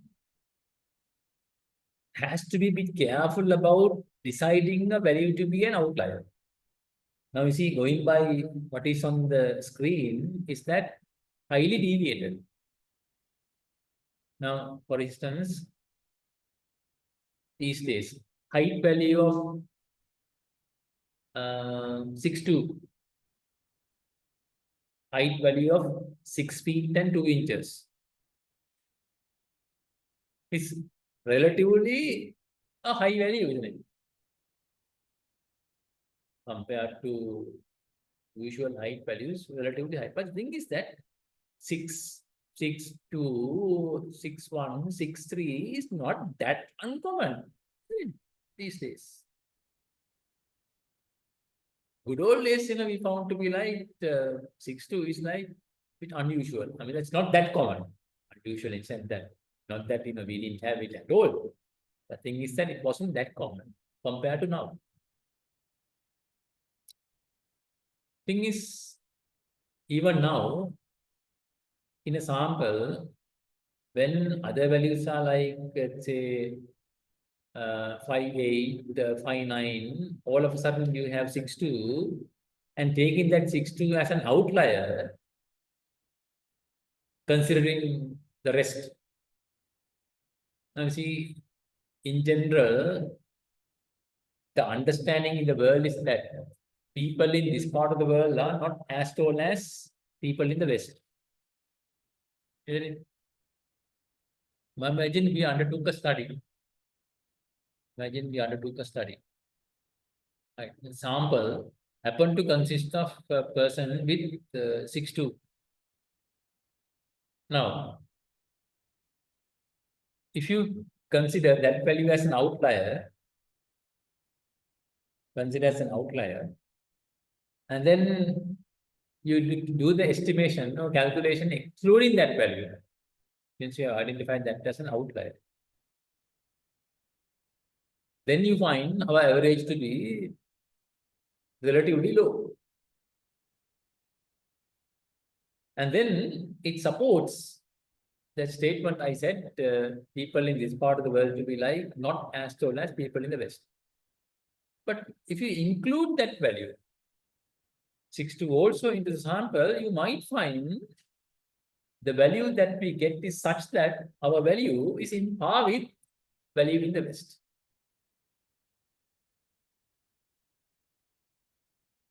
So if you include that, our estimate is in par with the estimate that we get in the West, in sense that now we are having a breakthrough. Because as I said that, the general understanding is that person in this part of the world are not as tall as people in the West. But now, including that, we find it to be, we are having a breakthrough. So it's possible, this observation is a crucial observation. Thing is, although we go by the definition like highly deviated, the correct implication is that the value which does not belong to the population in concern. Suppose you find all of a sudden an outsider is also sitting in the class. Outsider is also sitting in the class. What do you mean by outsider? Outsider means that person does not belong to the group considered. See, The collection of all the units under the study is called the population. So if a unit does not belong to the population in concern, then you found it that to be like outside the population. What is expected is that if it is outside the population, then the value to be different from the rest. That is the kind of understanding. So we are dealing with the population and a value from an outside. Very often we get to be like highly deviated from the rest. That is the idea. Okay. So that what is important is that when you have a value, you need to make sure that that value belongs to the population concerned or not. If the value does not belong to the population concerned or not, then definitely you can consider it as an outlier. And if that is the case, we need to exclude that. But if the value actually belongs to the population concerned, just because the value is large, we should not get rid of that value. You should not consider that as kind of an outlier. So it's possible, it's a breakthrough, because I see 6.2 is not that uncommon. Maybe good old days, you could have called such a value to be kind of extreme, very extreme, so that you can consider that as an outlier. But it's not that uncommon these days, so that you should not consider such a value as an outlier. So remember, you need to be careful when identifying value as an outlier. Now, the example considered here is as you can see, is an error. 6.0 is recorded as 60. Here, of course, 2 and 4, 60, one can always guess that, well, it has to be a mistake, it cannot be the case likewise. But sometimes you find that values are such that it's very difficult to detect it to be actually an outlier or not. So this is where the problem arises. So that if you include that, it's a real outlier, if you include that, then you will find that estimate is highly affected. So you don't get the correct picture. Okay. So then people thought of measures that are not sensitive to outliers. So that even if it is even if there is an outlier, then it is not a big deal, because the estimate is not sensitive to the outlier. So such measures, some of such measures are, let's see, second one, median, and then third one is like mode. And the advantage of these two, in fact, not only the first one, is that not sensitive to outliers. That is the advantage. I suppose everybody knows what the median is. You don't need to spend time on those.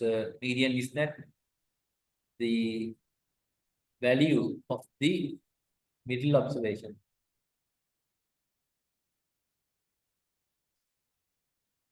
After arranging in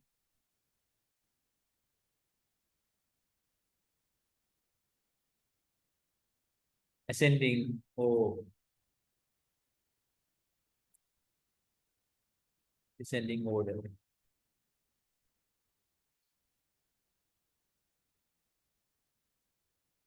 Okay. Right. Mode is the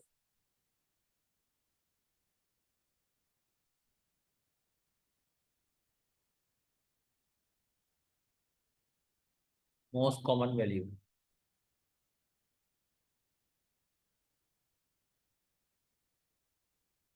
Let's see, 5,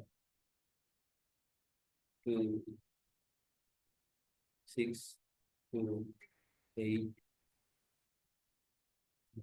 10, 8, 8. And see, most common value. Now 2 has occurred 2 times. 2 times. And then 8 has occurred 3 times. So that we call mode to be 8. If the case is like, say, 5, 2, 4, 1, 6, 9. Now what? No more. Such a case we call it to be like no more. No mode is there for that data. Right. Now the argument is that, do you find mode to be the, do you find, well, okay, no, let me ask it in different way. Do you usually find the most extreme value to be the most common value? Largest value, the smallest value to be the most common? No, isn't it? You don't find. Usually you find most common value to be value somewhere around the center. Not exactly in the middle, but somewhere around the center. Because of that, people tend to use mode also as measure of the center. In fact, now remember we discussed scalar measurement of data. I told you that statistical method that we use to deal with vary depending on the scalar measurement of the data. In fact, with the summary measures also. Now imagine nominal data. Nominal data. Where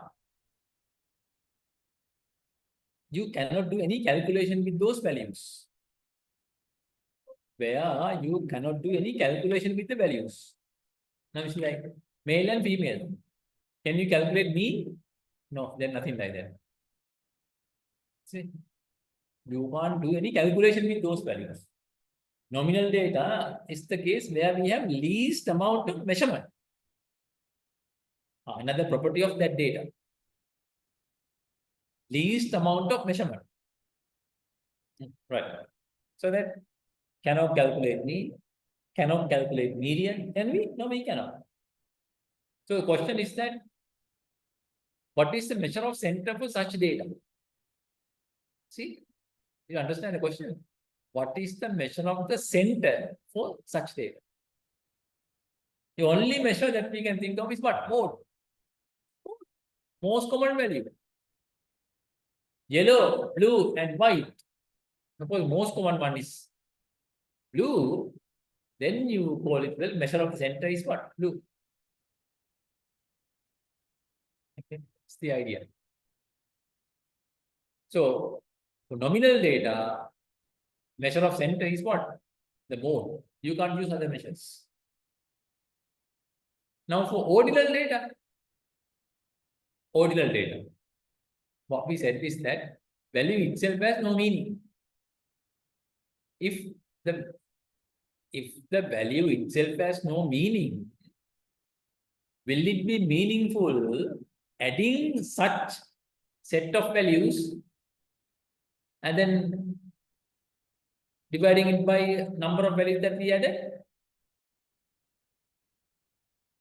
If each value has no meaning, will we have a meaning to a value that we get by adding such set of such values and divided by the number? No meaning. So for ordinal data, said that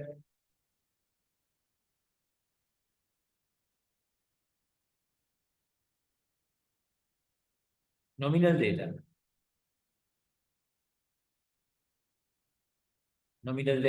measure of the center is mode. And then for ordinal data, measure of center is median. But interval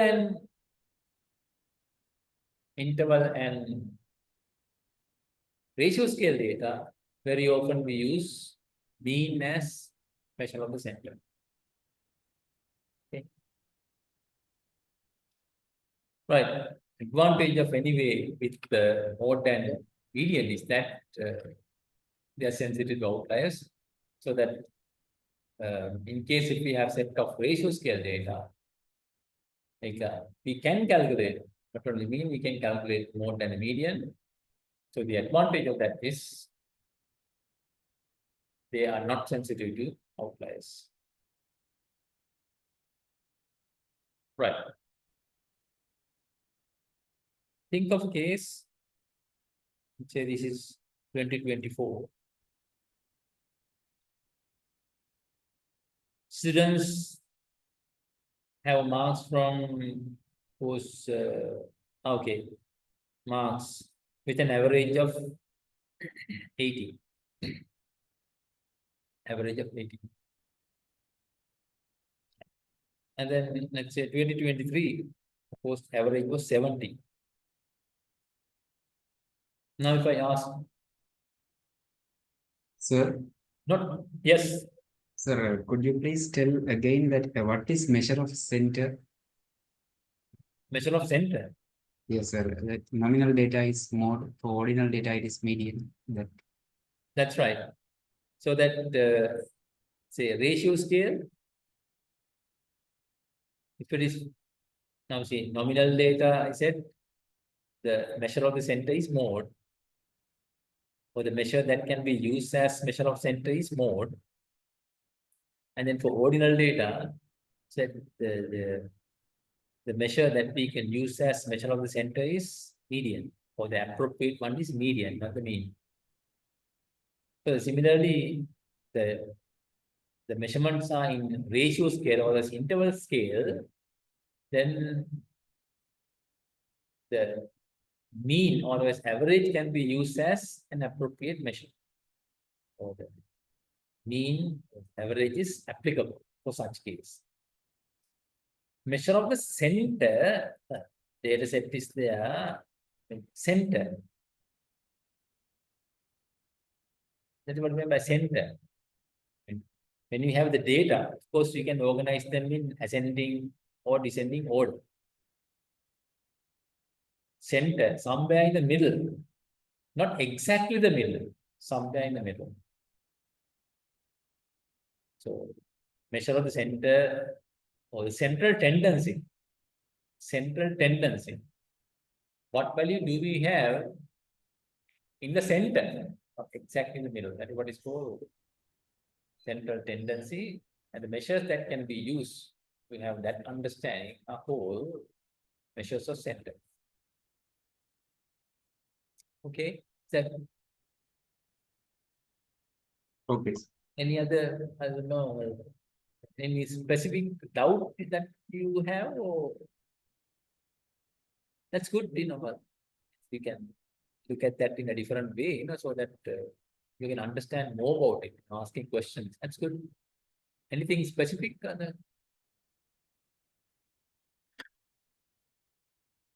Are you okay with that? Yes. Okay. Thank you. Right now, the consideration is that 2024, the mean is 80, and 2023, the mean is 70. Now the question is, which group is better, 2023 group or the 2024 group?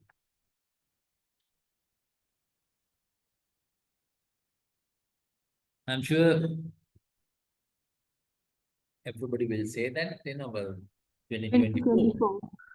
Yeah, 2024. Of course, it's your group, isn't it? This group is better than the previous group. But let me give some additional information. Suppose this group, we had marks from 0 to 100. Whereas in the previous group, we had marks only from 50 up to about, say, 90 or that's 85. So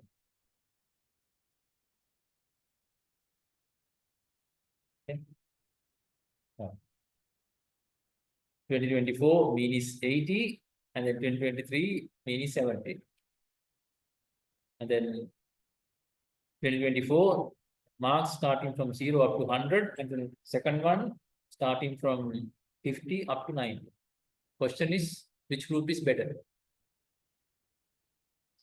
My question is, which group is better? Now you see in the first group, we had some hundreds also, at least 100. At least 100. Second group, not a single 100. But the thing is that this group, zeros had also been there. At least 1 zero. But in the previous group, 50 was the minimum value.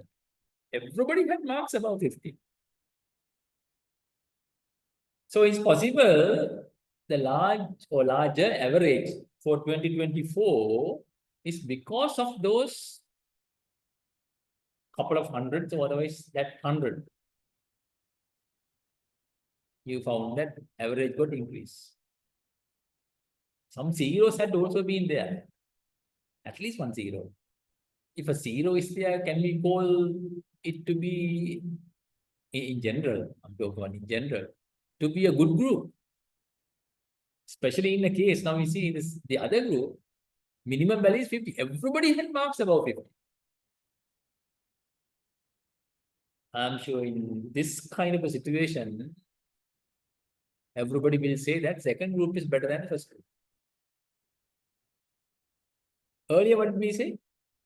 First group is better than second group. Now what we are telling is, second group is better than the first group.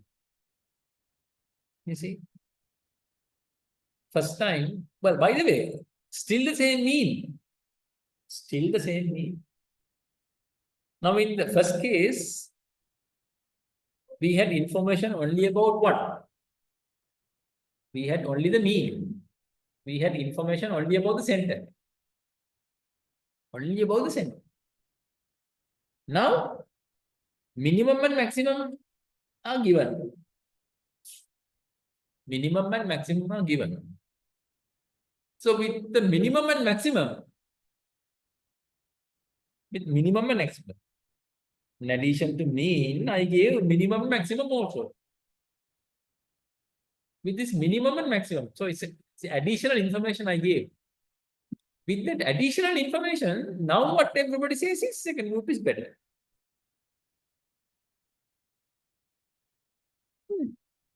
By means of that additional information, what extra information, or with that additional information, what extra understanding did we get? See, now see, we were talking about at least one person has got 0. At least one person has got 100. Now you see, 0 to 100. 0 to 100. And second one only 50 to 90. 0 to 100 and then 50 to 90. Okay. So with this minimum maximum, we get an understanding about what? Individual mark differences, isn't it? Individual mark differences from one student to the other. The differences in mark. If you get a big difference, obviously then you get what? Low marks as well as high marks. Isn't it? If you get the individual mark differences, if you get that mark difference to be high in meaning, then you get low marks as well as high marks. If you get low marks as well as high marks, then you don't find such a group to be usually a good group. Because you find low marks also. Now the second group, that difference is small. That difference is small. So then you find, we don't find some students relatively having very low mark, as well as relatively having relatively high mark either. Clear?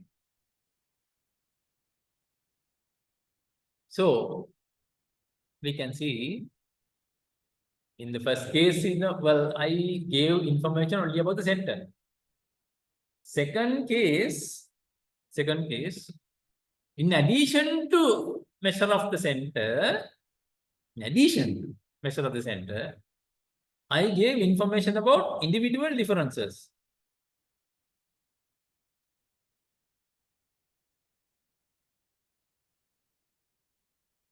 Individual differences. And this is, in statistics, this is termed as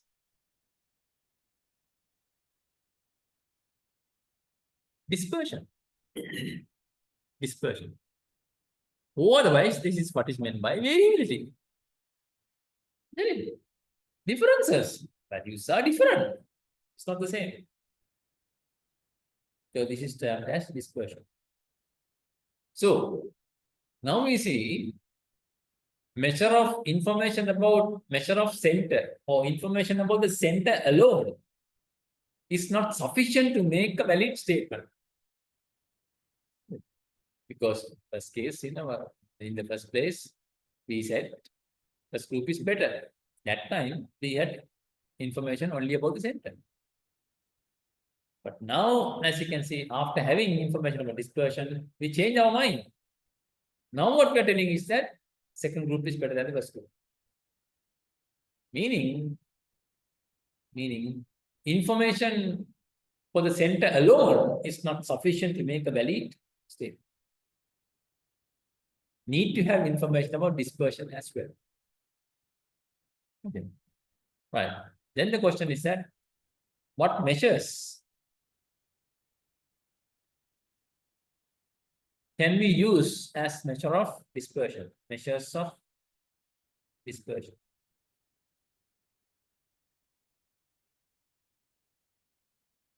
Measures of dispersion. What measures do we use in day-to-day life as measure of dispersion?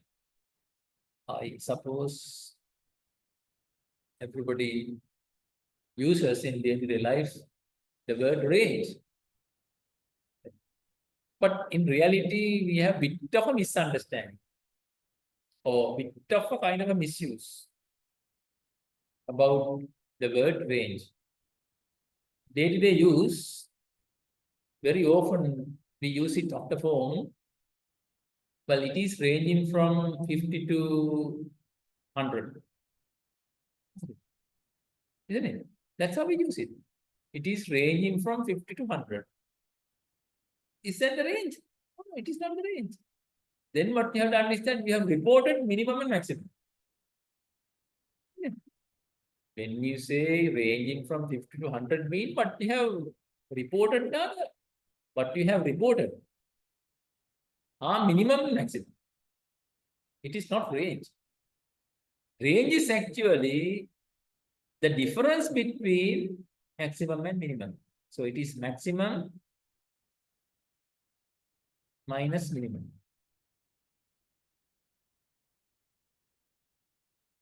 Right. Say, right. In the previous example,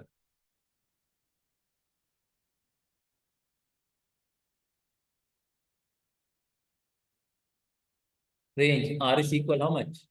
100 minus 0 is 100. And the second one, 90 minus 50 is 40. You see, when you say range, we are talking about one value. We are talking about one value. It is maximum minus minimum. That difference is what is called range. Not that we are reporting minimum and maximum. Now, say 0 to, or otherwise 100 to 200.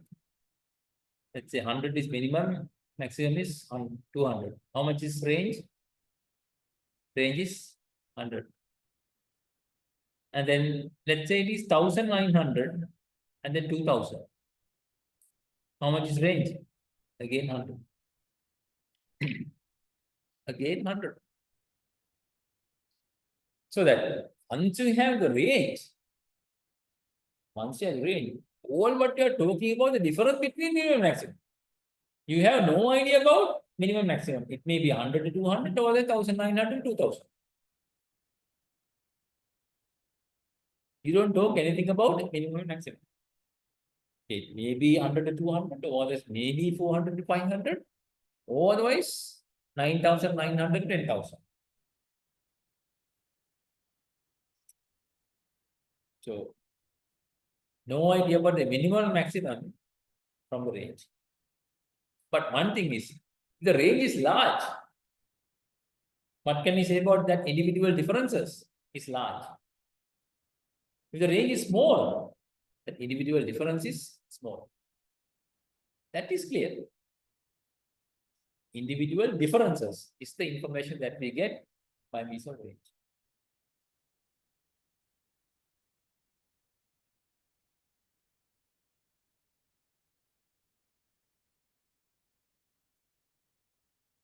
In statistics, most common measure of dispersion is variance.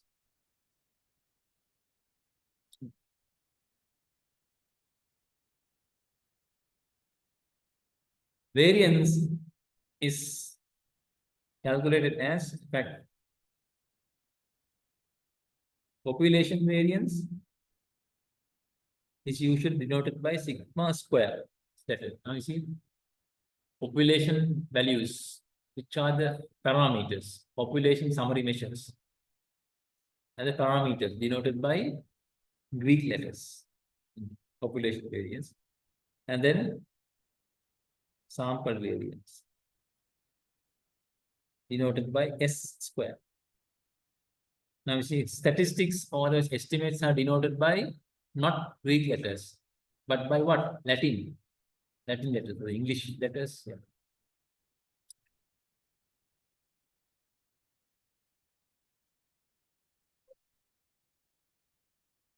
Right. And sigma square is calculated as summation goes from 1 to n yi minus mu square divided by n. And sample variance, simple S square, summation I goes from 1 to simple n, simple yi, y bar square divided by n.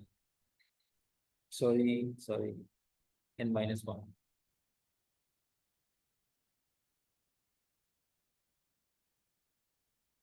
Okay, so this is how we calculate. Now,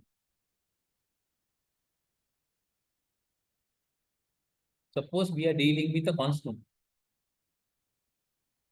If you are dealing with a constant, every value has exactly the same value. Okay. If you are dealing with a constant, every value has exactly the same value. Then what is the mean of such a set of values? Is same as an individual value. Then the mean is an individual value. So now yi is y. One value is a constant. If yi is y, then mu is also equal to y. So that yi minus mu, therefore yi minus mu is equal to y minus y, which is equal to 0.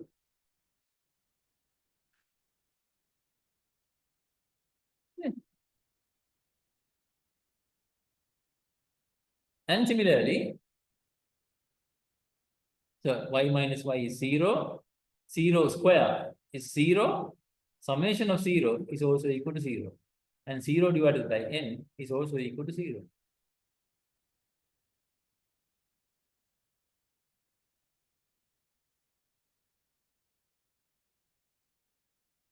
Summation 0 is equal to 0, and 0 divided by n is also equal to 0. Right. All right. Now suppose we are dealing with a variable where high variability is there, high dispersion is there, individual differences are large. If individual differences are large, what do you expect for the difference between each value from the mean value? That difference will also be large. Isn't it? If individual differences are large, then you find difference of each value from the mean value also to be large. So when you square such a value, that will also be large. So summation of such values will also be large. And then even after dividing by the number of such values will also be large. Meaning, if high variability is there, high dispersion is there, then the variance will be large. Similarly, if the dispersion is less variability is there, then you find those differences also to be small. Then the difference of each value from the mean is also small, relatively. After squaring is also relatively small. After adding also relatively small. And then after dividing by the number also, it's relatively small. What do you mean by that?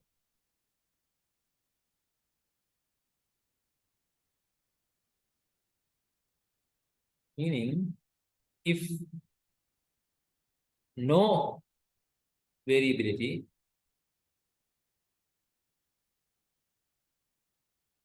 sigma square is 0. High variability,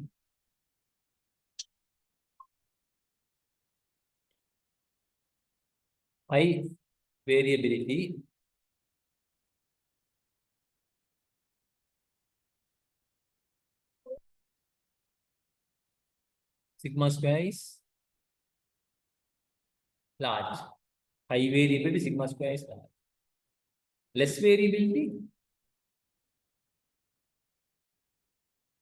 sigma square is small. Because of that, sigma square or the variance can be used as a measure of variability. As a measure of variability.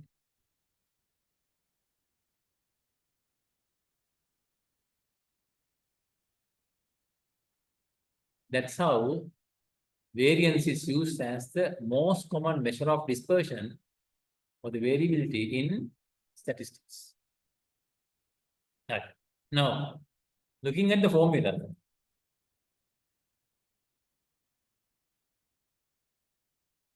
sigma square set summation I is equal 1 to n yi mu square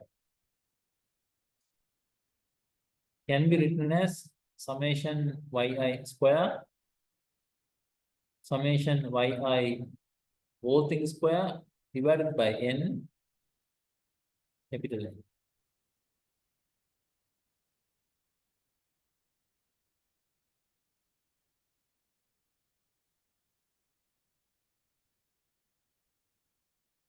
Okay. If you want summation yi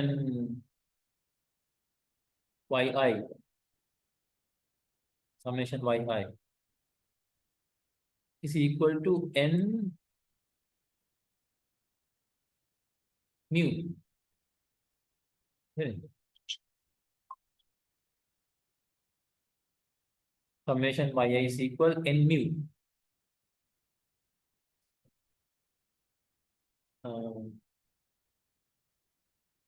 Give me a minute.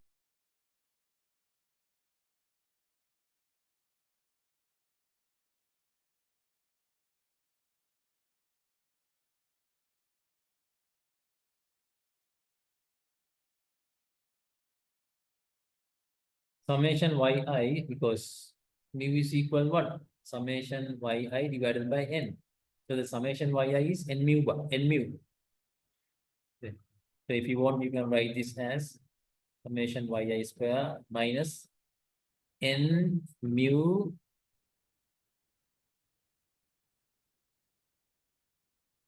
square. Sorry. So that's right. Summation yi is n mu square divided by n, and again divided by n, which can be written as summation yi square, and n square mu square divided by n is n mu square divided by n. So that way also we can write them. So likewise, you can have the formula in different forms.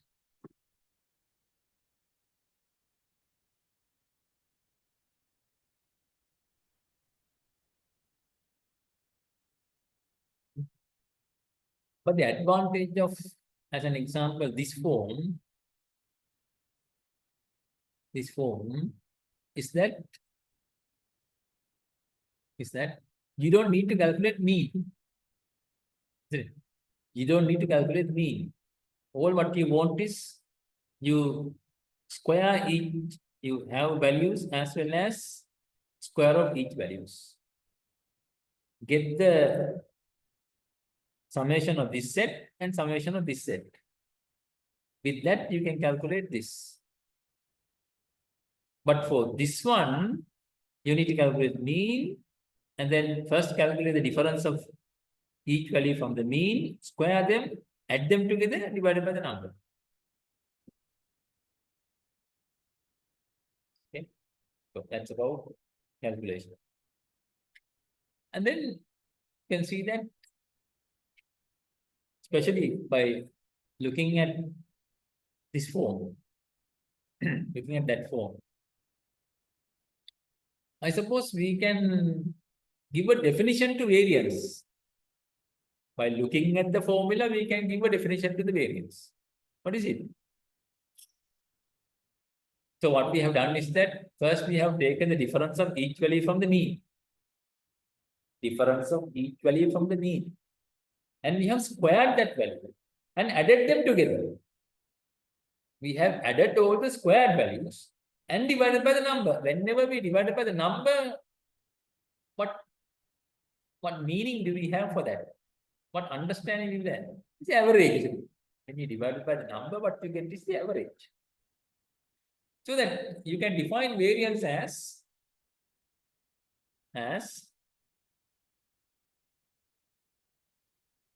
average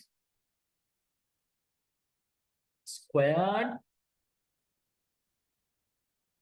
deviation of an observation from the mean. Average square deviation of an observation from the mean.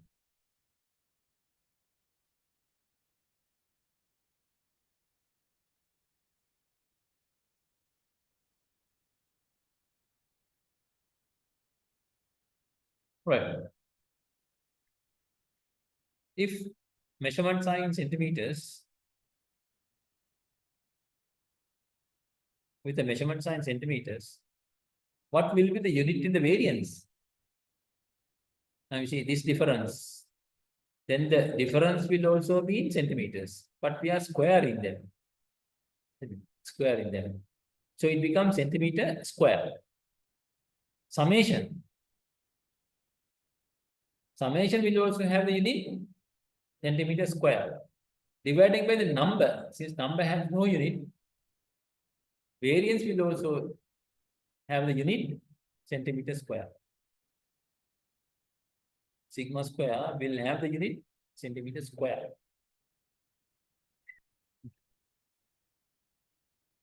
So since the measurement is coming in squared unit of the original measurements, it is not that easy to have an understanding about the individual differences. Because after squaring them. Now the question is that why are we squaring them, that difference? We are talking about individual differences. We are talking about individual differences. Anyway, we'll come into that in a minute. Let's complete this one, sigma square. Okay.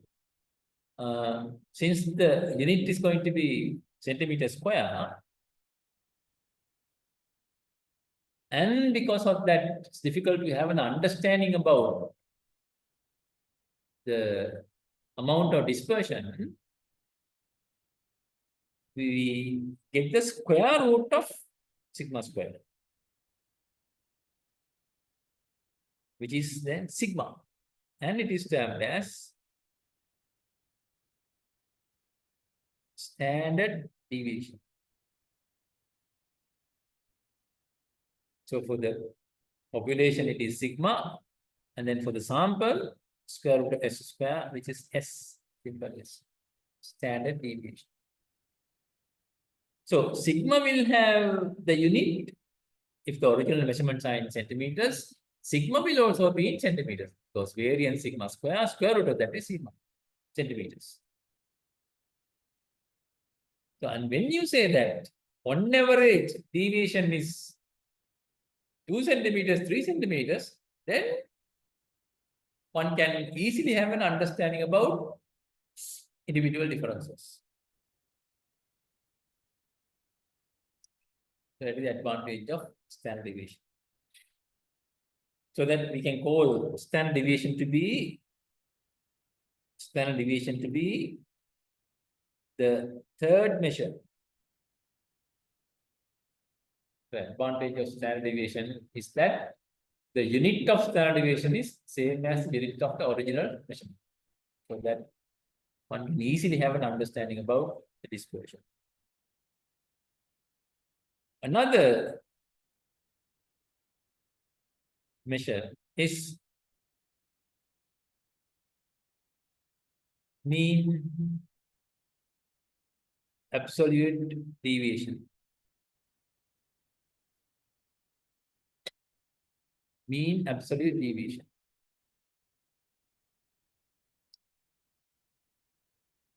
Which is mean absolute deviation is given by summation of yi minus mu absolute value and divided by n.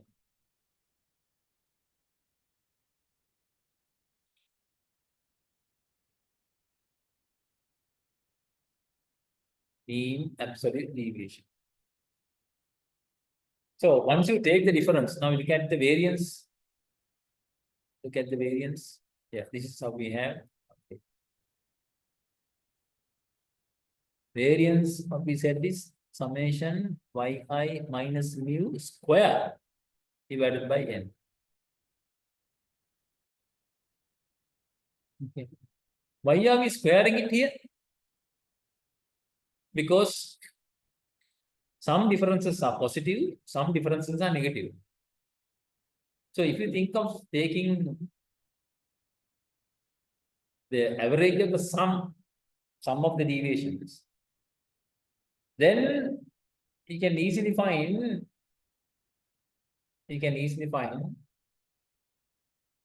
some of these differences to be very often it's the case, of otherwise in general, see pluses cancel with minuses. And you can easily end up with what? You can easily end up with, unless you square that summation, you can easily end up with the value 0.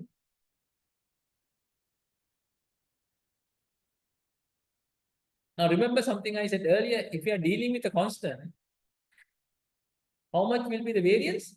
Variance will be equal to 0. Why? Difference of each observation from the mean is equal to 0.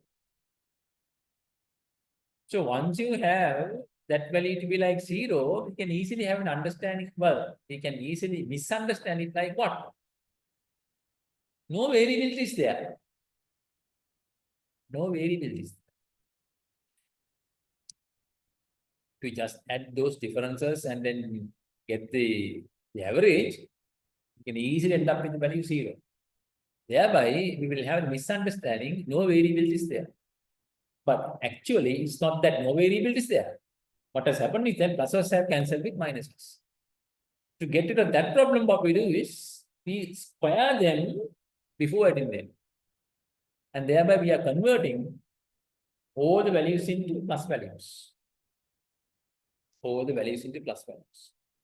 So that there is, so that when adding, there is no cancellation of values. Okay. And then we will always have positive value as the average. So, another approach of getting rid of this cancellation is what? Once we have the difference, we consider what? Absolute value. You consider the absolute value. When you consider the absolute value, you ignore the sign. You ignore the sign. Thereby, you consider only the magnitude of the differences and then calculate on average the magnitude of the difference. So that is what is called mean absolute deviation. But the thing is that in statistics, variance has a proper mathematical basis. Like squaring is a mathematical operation. Absolute deviation in the sense that you are ignoring the sign. It's not a real mathematical operation. So that variance is having a proper mathematical basis. Because of that, very often we use variance as measure of the dispersion. And when we take the square root of that, suppose sigma square is 25. How much is sigma? Square root of 25. Theoretically, it is plus or minus 5. Isn't it? Minus 5 square is also 25. But the thing is that as a square, we take only the positive square root. Okay, positive square root. The reason is that as on an average deviation, if you say minus, doesn't make sense. We are talking about deviation. Because of that, we consider only the positive value, positive square root. So keep that in mind. So mean absolute deviation is also a measure that can be used. In fact, with that, you can have an understanding. You can have a good understanding. Because that is also, well, in general,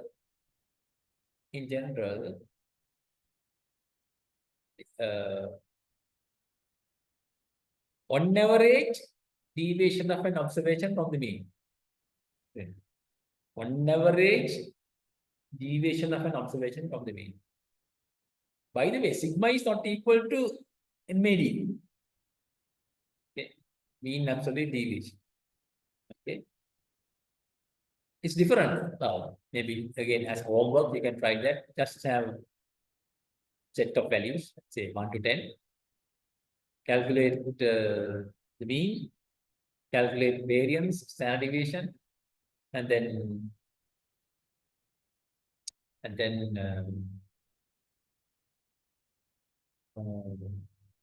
mean absolute deviation. So that you can see that the two values are different, not exactly the same.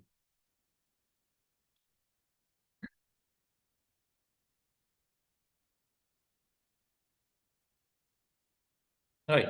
So that is also a measure using which we can have an understanding about the dispersion. But the thing is that in statistics, we don't use that as a kind of a common measure because the thing is that there's no proper mathematical basis for that. Right. So now the fourth measure we have discussed is mean absolute deviation. Well, all four measures that we have discussed as measure of dispersion, you find the limitation that we discussed with mean. What was the limitation we discussed? Limitation that we discussed is sensitive to outliers. It's sensitive to outliers. How come it is sensitive to outliers? Now recall the mean also. How come it is sensitive to outliers? Median is not sensitive to outliers. How come is that? When it comes to calculating the mean, or otherwise the variance, we take account of all the values, including outliers, unless we remove them. See, because summation I goes from 1 to n, we take account of all the values. So that in case if an outlier is there, you can see that it is also included. Because of that, you find they are sensitive to outliers. Median, not all values are taken into consideration. Because of that, median is not sensitive to outliers. Mode, we are not taking all values into consideration. Okay, because of that, not sensitive to outliers. But in general, whenever possible, whenever it is meaningful, although that limitation is there, we use mean as a measure of the center because it has a proper mathematical basis compared to median and mode. Okay. If mean cannot be calculated, obviously it can't help. If mean is not meaningful, then can't help. But if mean can be calculated, although those limitations are there, very often we use mean as the measure of the center because it has mathematical basis, like the variance.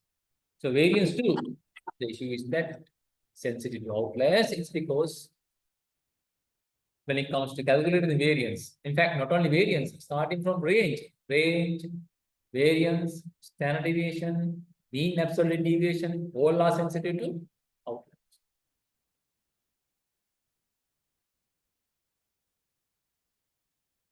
Before we move any further, when you look at the formulas I gave, see sigma square. By the way, starting point of calculating sigma is the variance. So variance is the first value. From that only, you just take the square root. From that only, you get the standard deviation. Right. Now look at the formula to calculate the variance. I said it's like on average. Average square deviation. That's why dividing it by n. So that one might think of when it comes to calculating sample variance also, we need to use the value simple n. Need to use the value simple n. But the thing is, value that we use is n minus 1. The reason is, when we use n minus 1 only, we find s square to be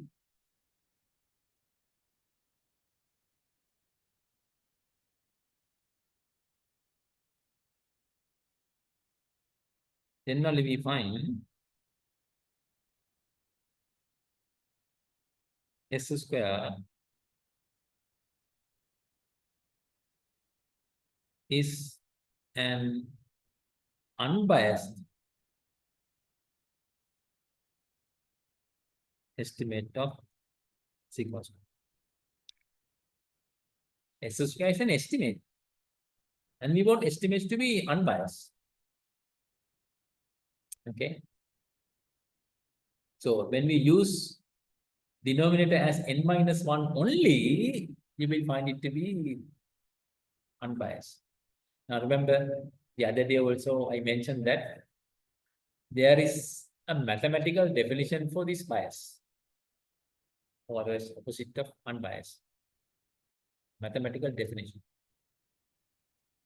Okay. Which we did not discuss.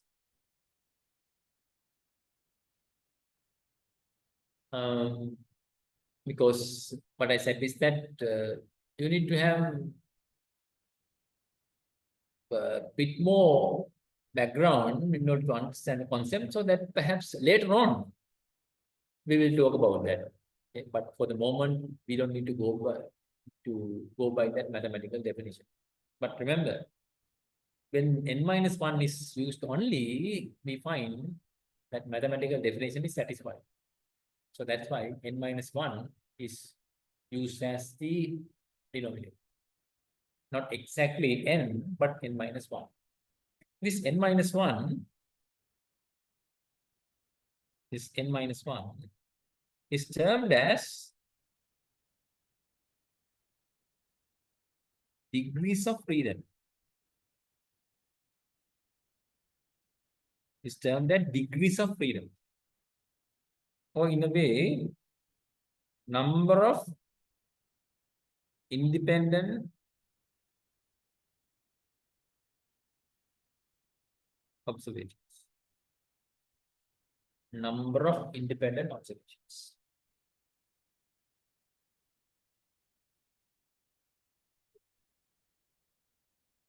Now, as an example, let's say we have 25 observations, n is equal to 25.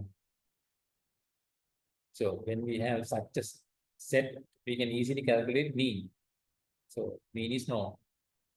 Then mean is known. Let's say we wrote down these 25 values on 25 pieces of paper and then put it into a box.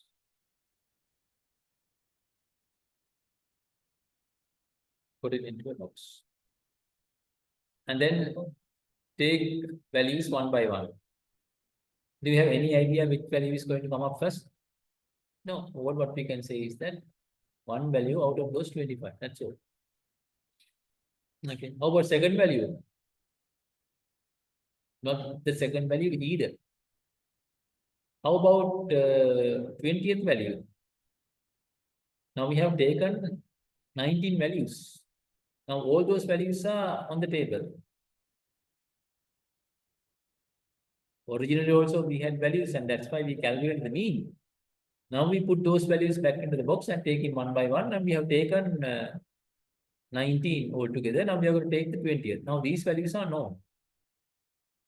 Can we tell what is going to be the 20th? 20th? No, we cannot. 20th also you cannot tell. How many are left inside the box? 6 values are inside the box. So it will be one value out of those 6 values. Before taking, we cannot say what would be that value.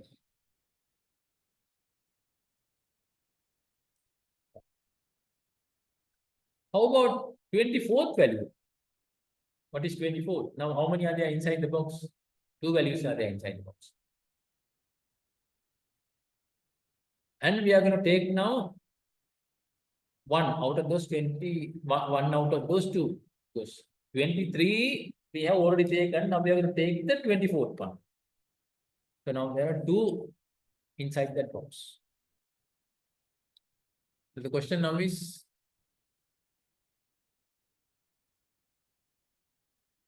what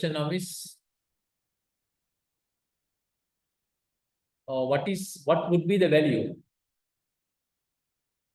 What would be the value? The 24th one. That also we cannot say. Because 2 values are there inside the box. Before taking the 24th, we would not be able to say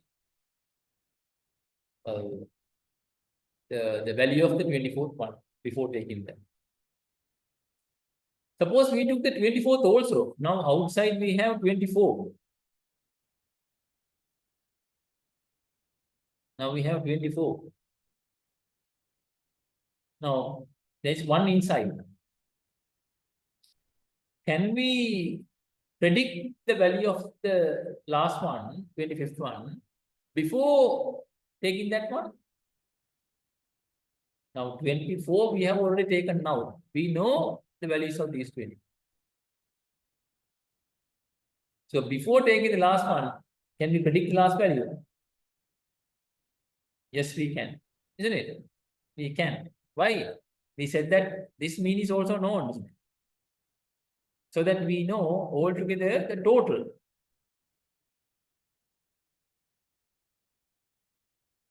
Altogether the total. And then from these 24 also we can calculate total. This is the total of 24. This is the total of 25. This difference is what? The value of that value of the observation which we did not take. So without taking the last value, when only one is there, we can tell no need to take that one. We know the value of that. We can tell no need to take that one. We know that value. Because we know the total of all 25.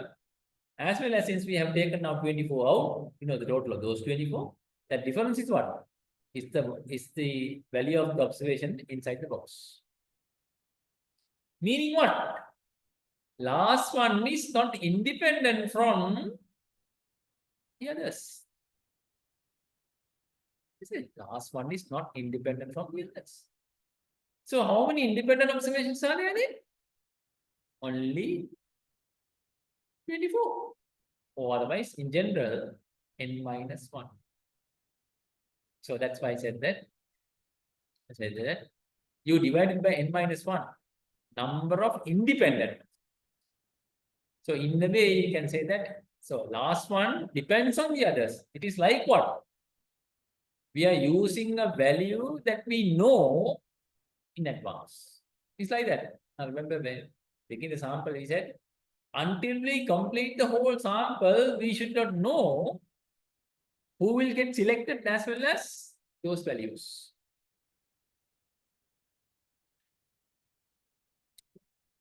If that is the case, if we are going to include a person who we know in advance, then the estimate is going to be biased. Okay. Until we complete sample, we should not know who will be in the sample. So if you are going to include the person who we know in advance, then it is biased. So same argument, it's like we are using a value we know, or there's somebody we know in sample. So how many independent are there? n-1. So that's why we divided by n-1. So thereby we can have an unbiased estimate. When it comes to population, then why not we divide it by n-1? Well, the population in sense that we are aiming at what parameter? Isn't it? We are aiming at a parameter. Parameter is a constant. Parameter is constant. Okay. And then it is defined as population variance is defined as divided by n on average. Since it is a constant, it's defined of the form divided by n, we go by n, and when it comes to sample, we are talking about what? An estimate. So we want estimates to be unbiased. There is nothing called parameter to be unbiased or biased. Parameter is a constant. Parameter is a constant. There is nothing called biased and unbiased for a parameter. Only estimators are biased or otherwise unbiased. Some estimators are biased, some estimators are unbiased. Okay, right. So when it comes to sample variance, so we divided by n-1. Then only we can have S squared to be an estimate of, unbiased estimate of sigma square. Where sigma square is what? summation of yi minus mu square divided by capital N. That is what is called sigma square.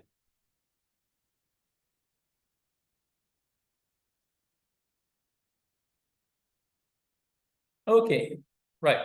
And back to the point of that limitation of all these measures starting from range is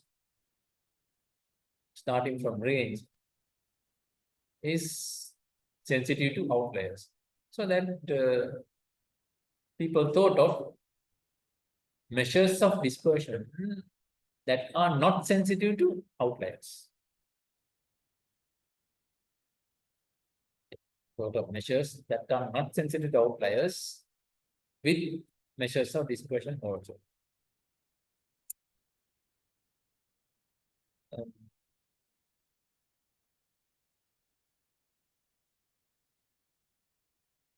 Measures of dispersion.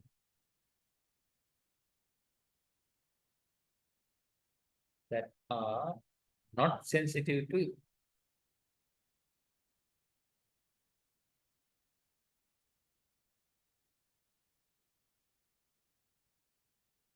outliers.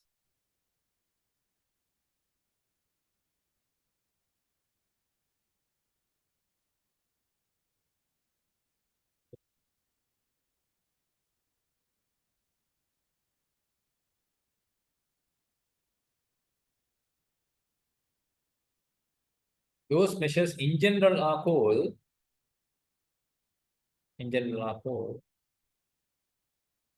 quantiles.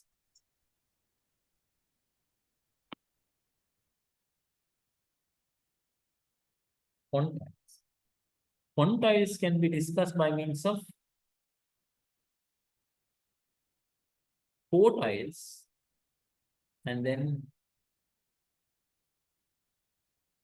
percentiles. Quartiles and then percentiles.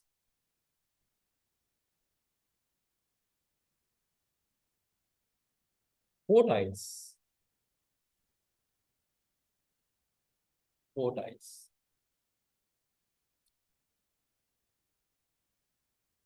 Well, we arrange the data in ascending and descending order, and we divide the data set into 4. When you divide the data set into 4 equal portions, one portion is called what? Quarter. Yeah. It's called quarter. So that's why we use the word quartiles. So we define 3 quartiles, Q1, Q2, and Q3. Q1 is what? Q1 is value of the observation. Q1 is the value of the observation that divides the data set into onto the left 25% and onto the right 75%. Mind you, it is the value of the observation. Similarly, Q2 is the value of the observation that divides the data set into onto the left 50%, onto the right also 50%. So what is the synonym for Q2? It's median. Isn't it? It is same as median. So similarly, Q3, how can we define Q3? Q3 is a value of the observation that divides the data set into onto the left 75% and onto the right 25%. So what can you say about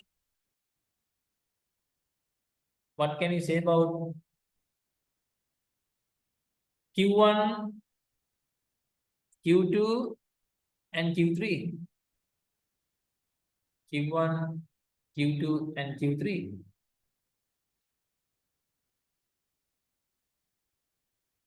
They are not sensitive to outliers. They are not sensitive to outliers.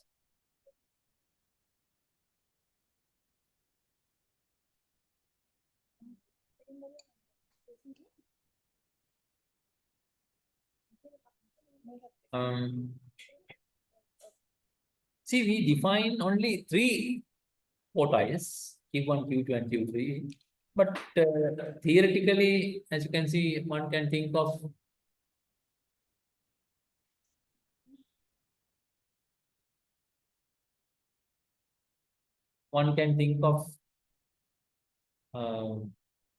Q0 and Q4. Right.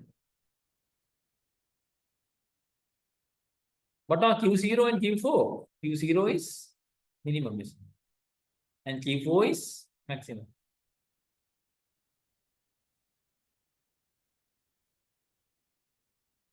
Minimum, maximum, are they sensitive to outliers or not? Of course, they are sensitive to outliers. If it is an outlier, it has to be either minimum or maximum. If it is an outlier, it has to be either minimum or maximum. Of course, we can have more than one outlier. From maximum side also, we can have more than one. Not just the maximum, but next to the maximum also, it could be an outlier. So that Q0 and Q4 are not defined, but when it comes to the quartiles, see Q0 and Q4 are not, Q0 and Q4 are sensitive to outliers, but others are not sensitive to outliers. Fact. Q3 minus Q1 is defined as IQR, that is interquartile range. Interquartile range, IQR. So now, earlier we were talking about what range? Range is maximum minus minimum. And the problem with range is that sensitive to outliers.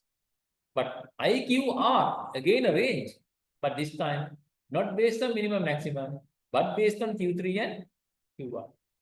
So that it is not sensitive to,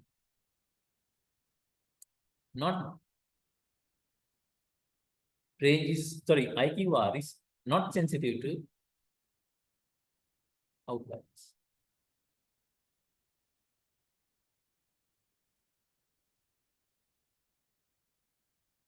In fact, this information can be presented by means of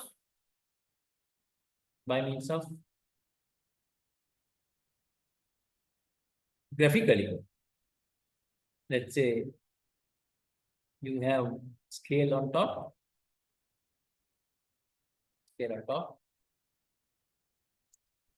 and then according to the scale, like let's say 20, 25, 30, likewise, say 65, like that. So mark Q1 as vertical line segment, and then Q2, and then Q3,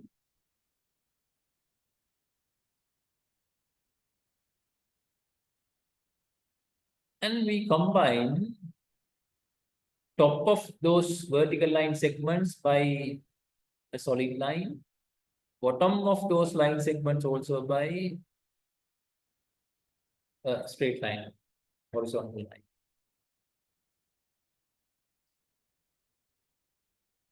Right.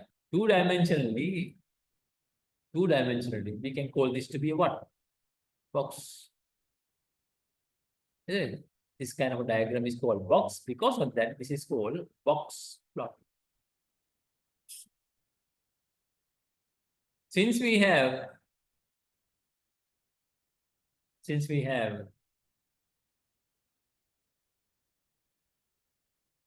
the scale on top,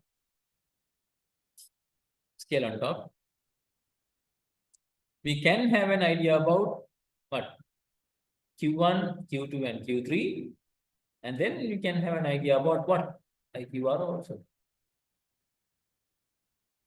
So that from the box plot, we can get an understanding about center as well as dispersion. Can get an understanding about center as well as dispersion.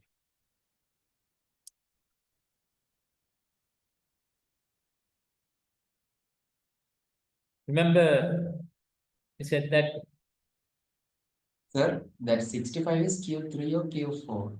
sorry, That 65 is Q3 or Q4? 65 is the scale. This is the scale.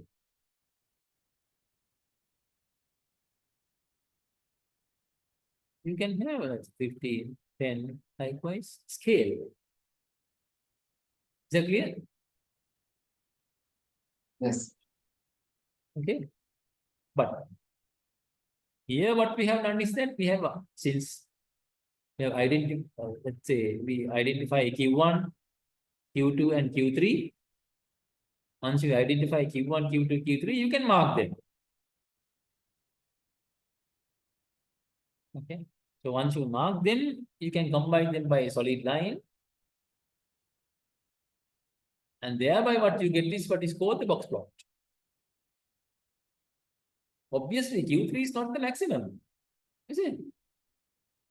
Q3 is not the maximum. Q3 is the value of the observation that divides the data set into onto the left 75%, onto the right 25%. So it cannot be the maximum.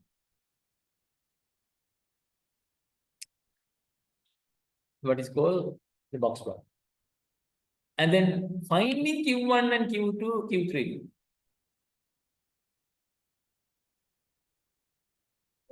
I suppose everybody is familiar with location of Q2. Location of Q2, not Q2. Location of Q2. Or location of median. Median location is n plus 1 divided by 2. N plus 1 divided by 2. Okay. So that if n is equal to 25, if n is equal to 25, this becomes 25 plus 1 divided by 2, which is 13. If n is equal to 24, this is 24 plus 1 divided by 2, which is 12.5. There is no observation called 12.12, observation number 12.5. There is no observation with the number 12.5. Right? After 12th observation, what we have is 13th observation. So what we do is we just get the average of 12th and 13th. Isn't it? I suppose you remember those things. Right. Now, when it comes to Q1, well, different definitions are there. Okay. Location of Q1 or otherwise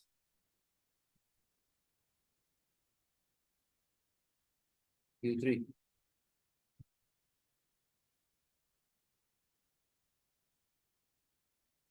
Different definitions. In fact, you find software to software also sometimes the value is different. Software to software also, statistical software to software also value is different because different definitions are there. I think there are about 9 definitions. 9 definitions. Maybe let's say simple extension of this one. Simple extension of this one. Now Q2 m plus 1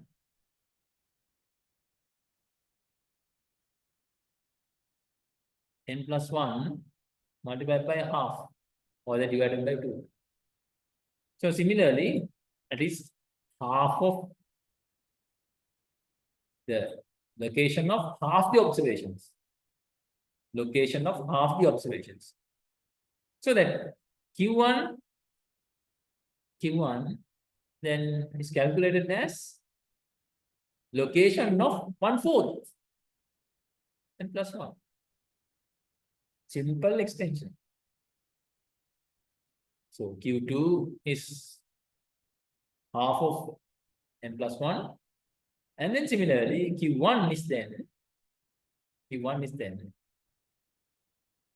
1/4 of half quarter of n plus 1. 1/4 of Q n plus 1.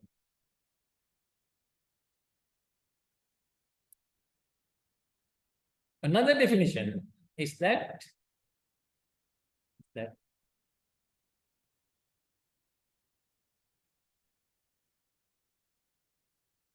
truncated median location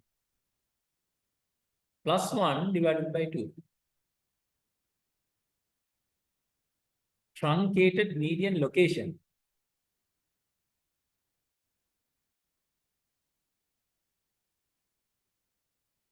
plus 1 divided by 2. Right. Now you see, if n is equal 11, if n is equal 11, what is the median location? Median location is 6. Sorry, okay. Right. Median location is 11 plus 1. Median location is n plus 1 divided by 2, which is 6.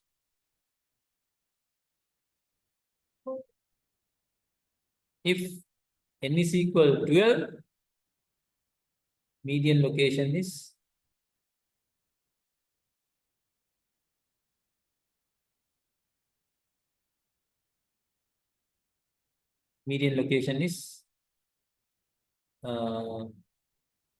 n plus 1 divided by 2 is 6.5. 6 point. Truncated in the sense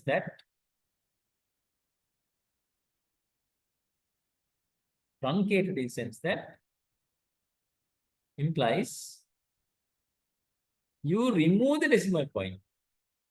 You delete the decimal point. So that 6 all the way 6.5, this is 6.0.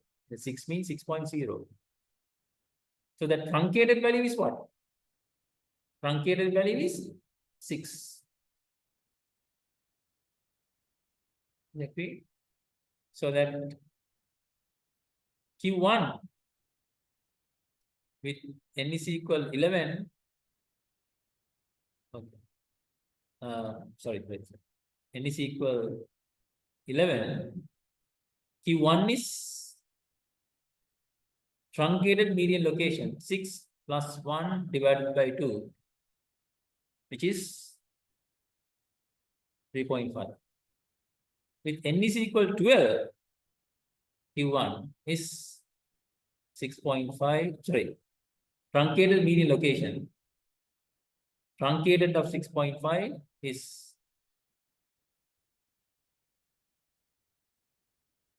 6 plus 1 divided by 2, which is 3.5. That is the meaning of truncated median location. Okay. Now imagine one. I think I need to get back to the screen. Got it.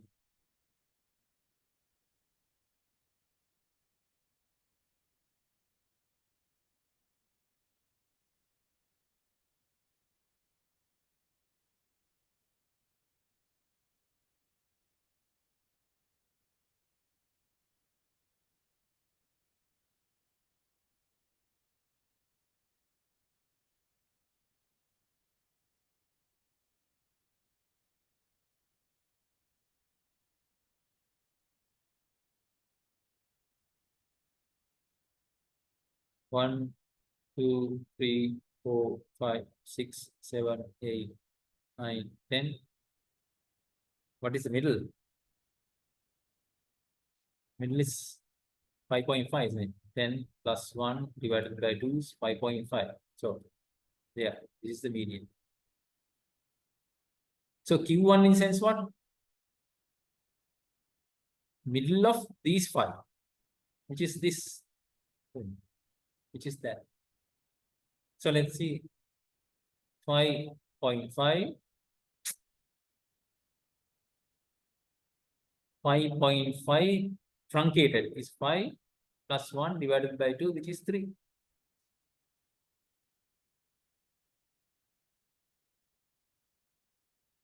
Okay.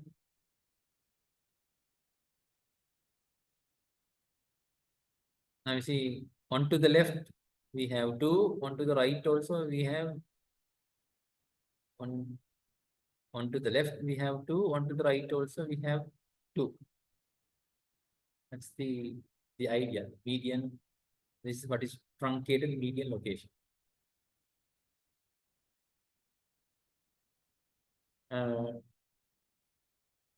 Suppose we have 11, 1, 2, 3, 4, 5, 6, 7, 8, 9, 10, 11.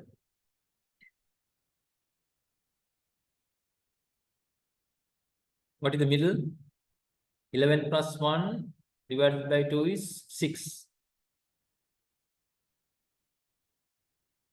This is the median. Now we have an exact value for the median. And then 6 truncated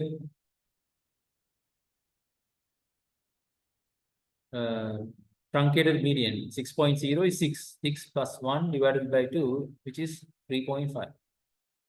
3.5 somewhere there. Isn't it? 3 point. Now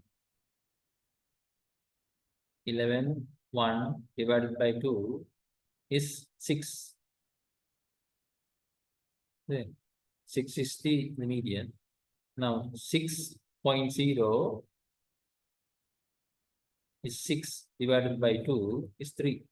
So third one. Hang on.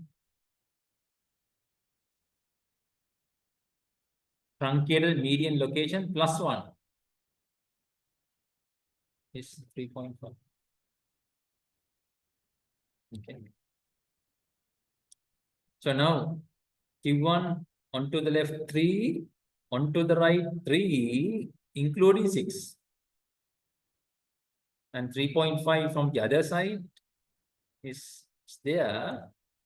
This side 3 and this side 3, including the mean. That's how we have.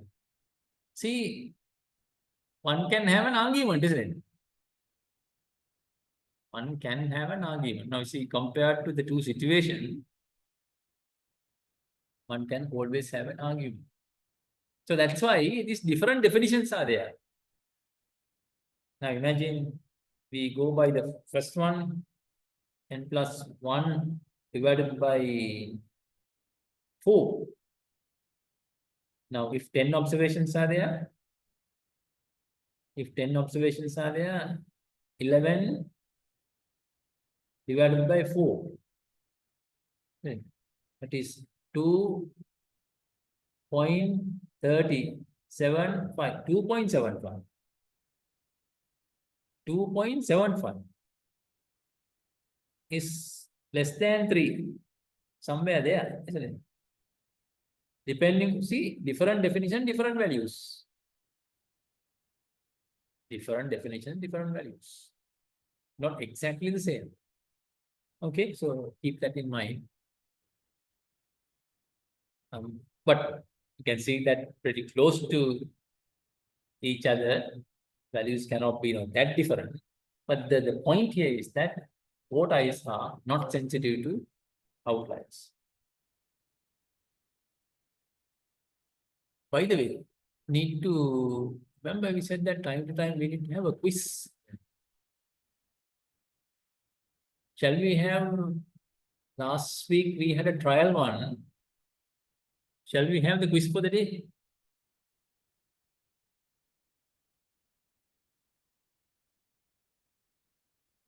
We told that it's a 5 minute business. So can everybody get ready? Then have the cameras on quickly.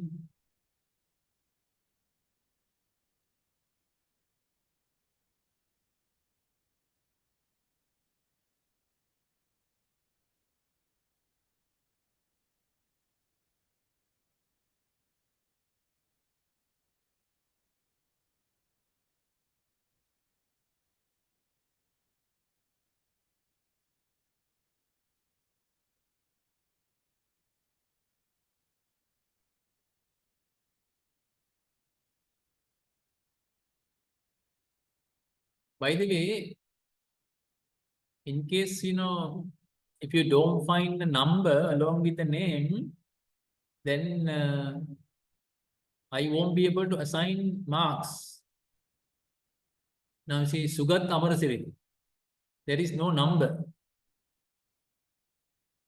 for your name. ID number. Sir, Can you add the number? okay. Okay, sir. Okay. I read, sir. Quickly, those who don't have numbers.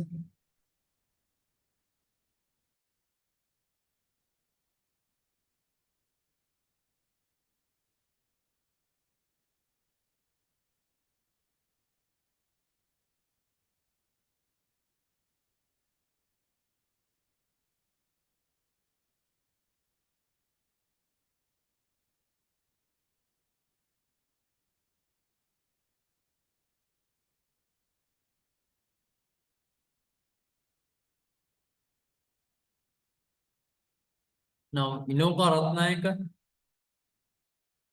Yes, sir. there is no number Okay, sir, I will add. along with your name. That's right.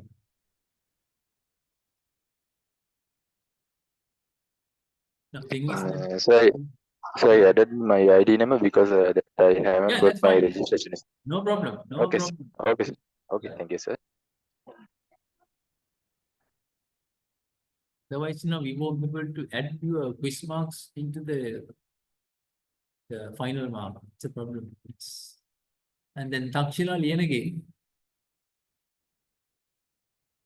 Yes, sir. can you add that number? Okay, sir, I will add. See, everybody, can you all check that and then see that if number is not there, please add it quickly. Otherwise, we are wasting our time.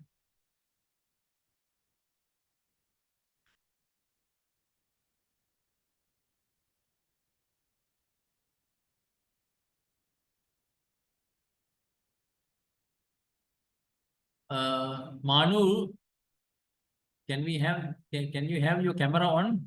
Yes, sir. I'm just give me 1 minute. Okay. I Okay. am. Fine.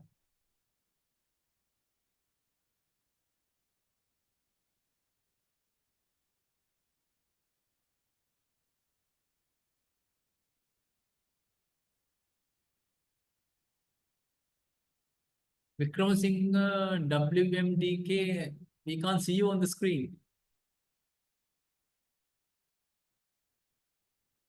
Vikram Singh, Yes. 20. Yeah. Can you have your camera on? So it's on. There's something wrong with the camera, I think. I figure it out. Are you telling something? Sorry, I can't hear you. So something's wrong with the camera, it seems. I figured it out, sir. Remember, I told you that last week. Anyway, shall we have it now? Yeah. Padmanathan, still we can't see you on the screen.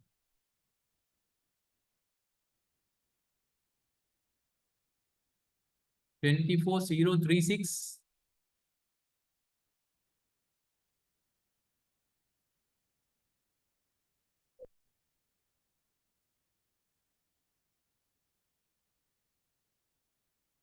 Hello. Yeah, don't add admission number because what we decided last week was either the registration number or otherwise the NIC number.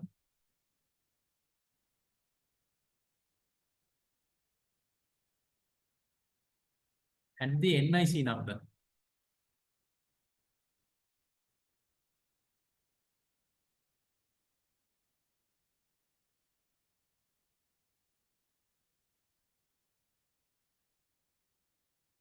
Munasinghe. Okay. Yes, I agree.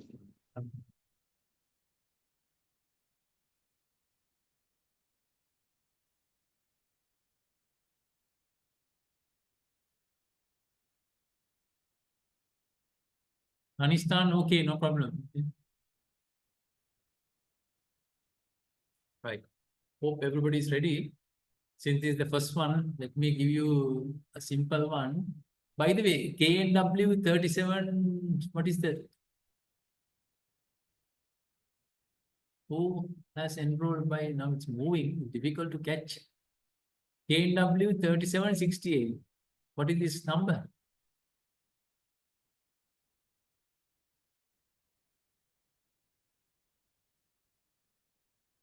KNW 3768.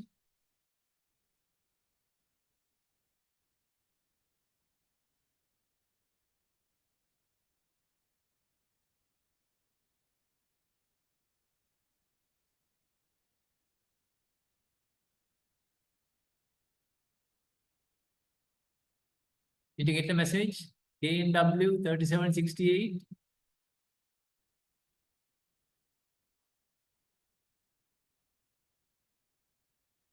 Please check and see how your name is appearing on the screen quickly. Running out of time.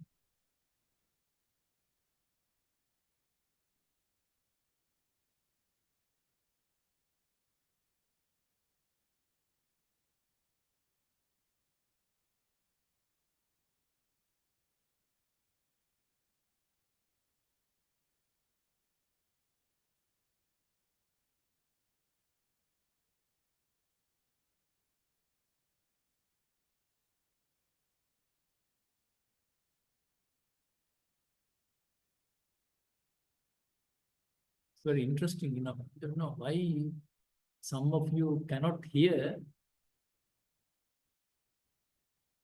Who has logged in by the name KNW? Can you please check? Please.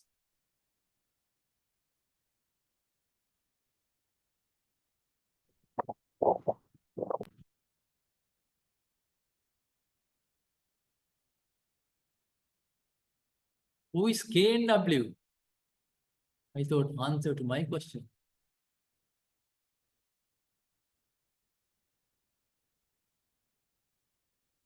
Now, thing is that if I remove that person from the meeting, that person won't be able to answer to the quiz, that is the problem. Anyway, so in case if you do not have the number included, then thing is that I won't be able to assign marks. Now, as an example KNW, one person has logged in by the name KNW. Thing is that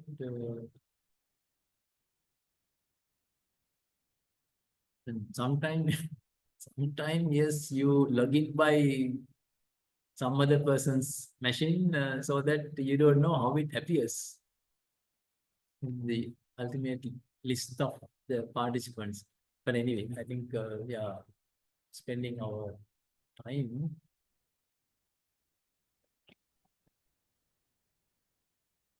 Right, my question is,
Dhananjay, we can see you on the screen.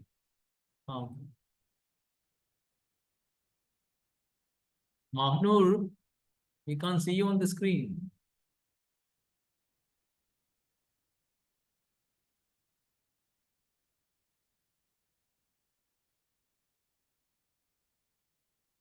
This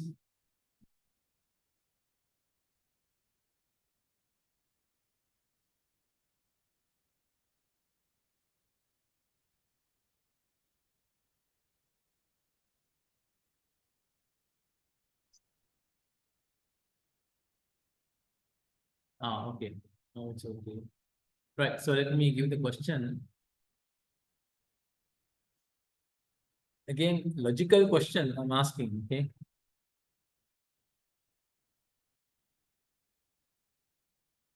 Now we had, what was that?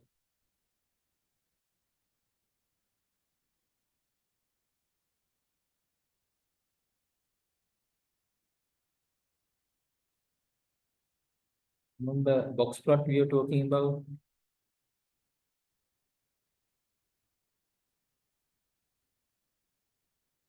Suppose 10, 20, 30, 40, 50, 60, likewise 70. Now, corresponding to 20, we have Q1.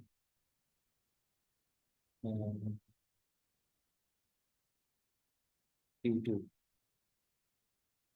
And then Q3 corresponding to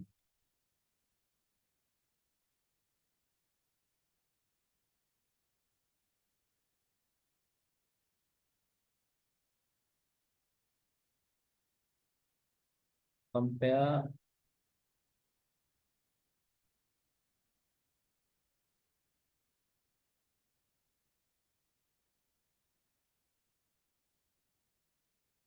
number of observations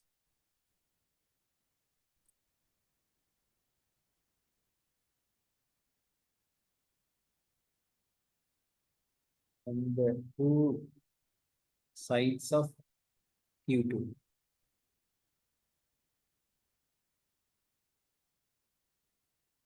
Compare the number of observation on the two sides of Q2.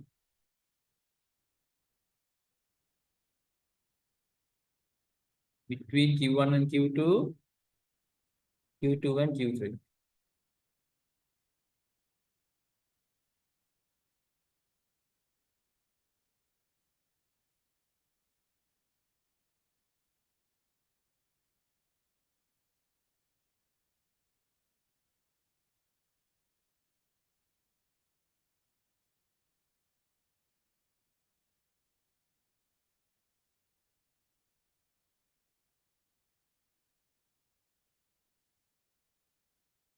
Very simple question. Just go by the principles that we discussed. So you can get the answer with kind of no time.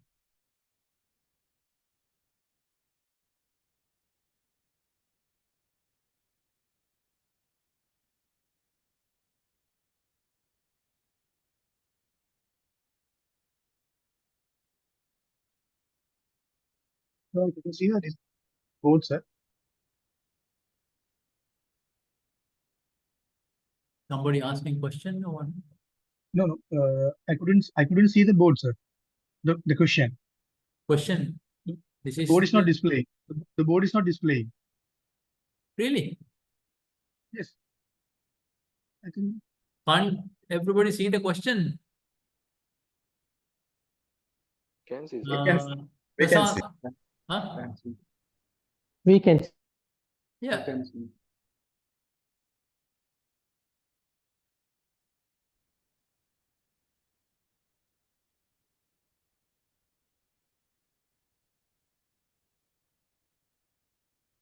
So who is having the problem? Is it Amarasiri or who's Prasad, and Prasad. Yeah. Prasad? Yes, I just see your name on this black color board. So can't you see the question, Prasad? No, sir. How about Amarasiri? Can you see the question? Yes, I can see. Okay. So Prasad, the question is I that. can see. Huh? Prasad, do you still have that problem? Yes, sir. Okay. Now the question is about I have put up box plot. Minimum is at Q1 is at 20, Q2 is at 30, Q3 is at 50. My question is to compare number of observations on the two sides of Q2.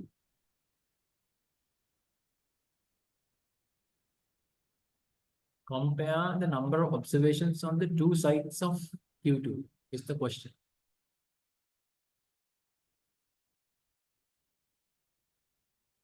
Q1 is 30. Q1 is 20, Okay, 20 and Q2. is 30, 1 second. Q1 Q3 is 50. Q2. Manur, can't you Yes, also sir. see the screen? Yeah, sir, I am also having a problem. I think there's a connection problem. I'm not sure. Possible. Yeah, it's Q1 is 30, Q2 is?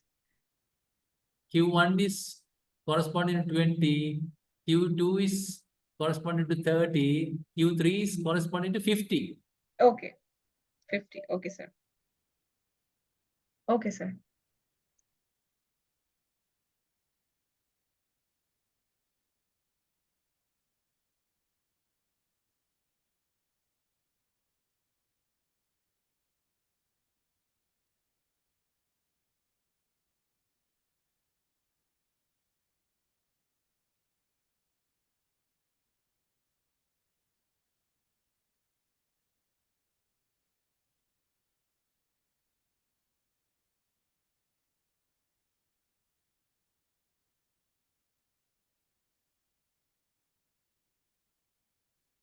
I think you have taken more than 5 minutes now.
Well, the time is up. When I say, we have spent more than actually 10 minutes. Well, not even 10 minutes, almost like 15 minutes.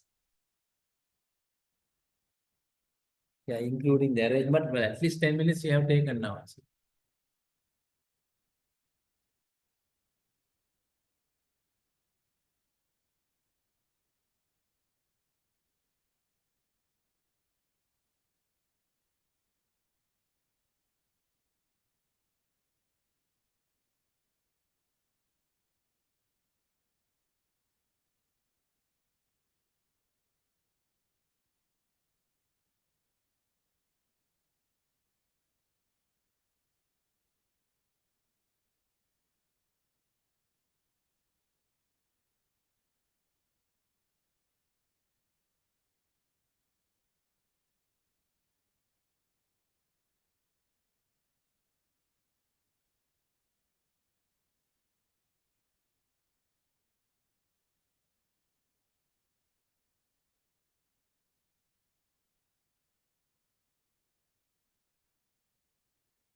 Has everybody finished sending?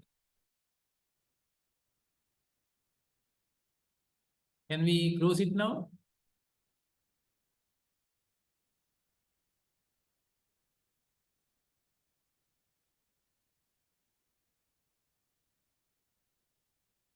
It looks like now it's finished.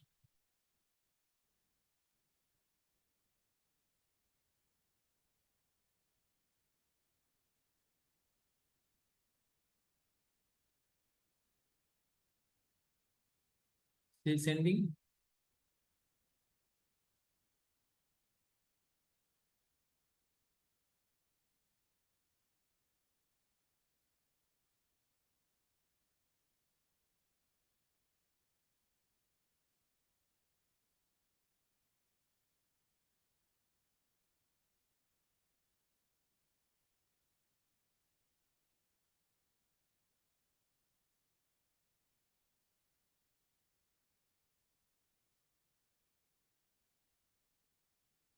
Is that all?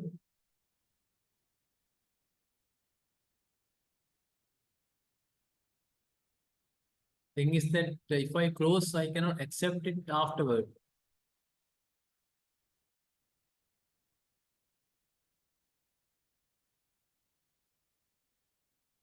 Right.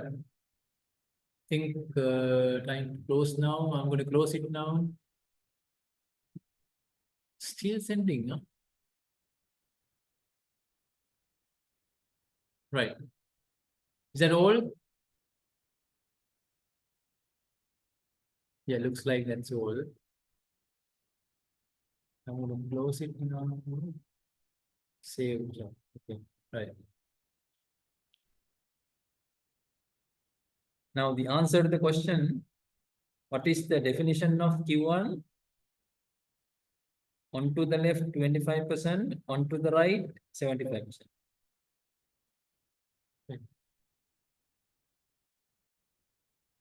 Don't send any more. Don't send any more.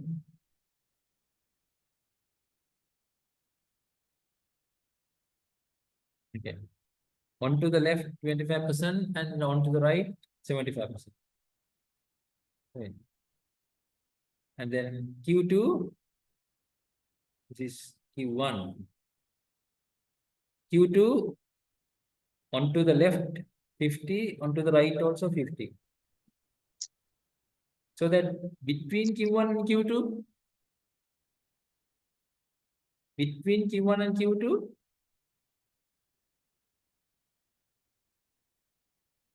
%25% then. And then Q3 means what? Onto the left 75%, onto the right 25%. Same. So that between Q2 and Q3, again 25%, isn't it? So that Q1 and Q2, 25%. Q2 and Q3 is also 25%. Meaning what? Amount of data that we have on both sides, or amount of data that we have on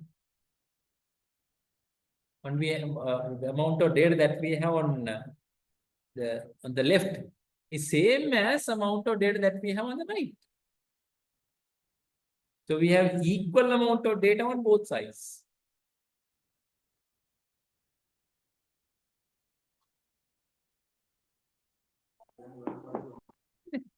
Equal amount of data on both sides. That is the answer to the question. That's all. And then the concern is that what do you mean by having a longer length here? Now see earlier what we said is range, large range in the sense that dispersion is large. Similarly, if IQR is large also means what? Dispersion is high.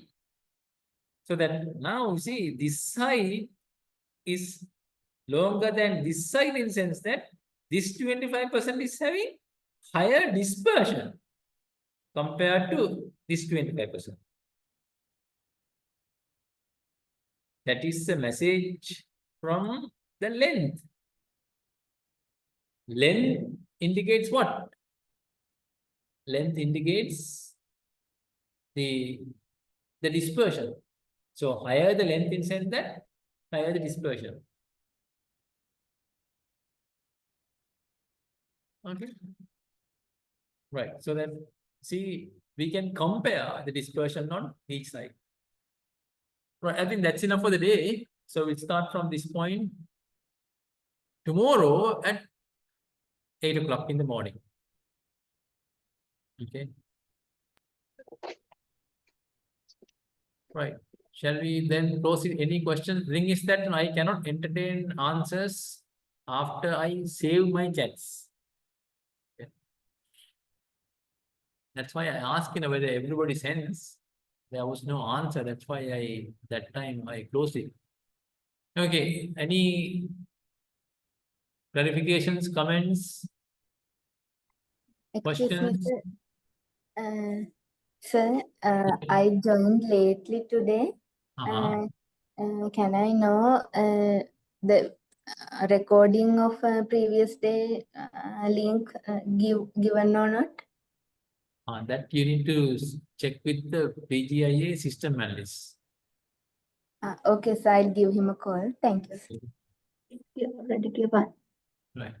Thing is that you need to, unless you join the meeting, it's very difficult to go through the 4-hour recording and then understanding another 4 hours.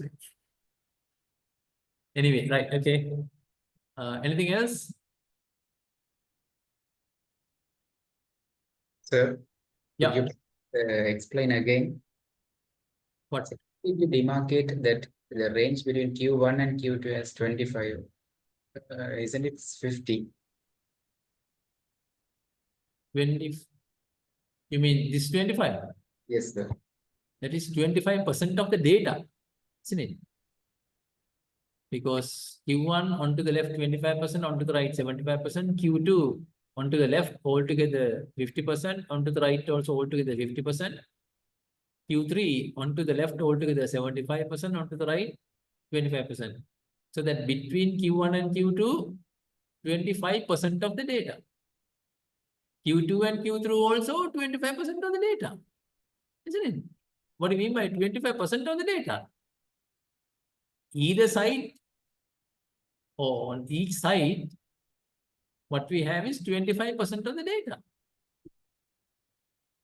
So 25% means that same amount of data, isn't it? Because of that, we have equal amount of data on both sides.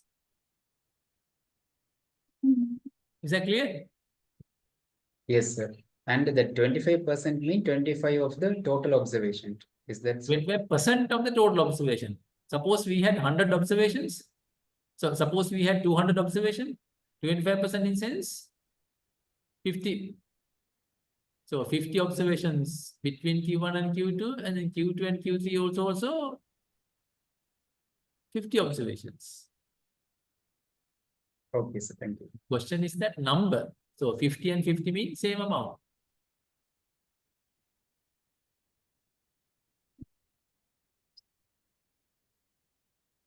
Right. I think time to close. Okay. Is that all? Okay, I'm going to close it now.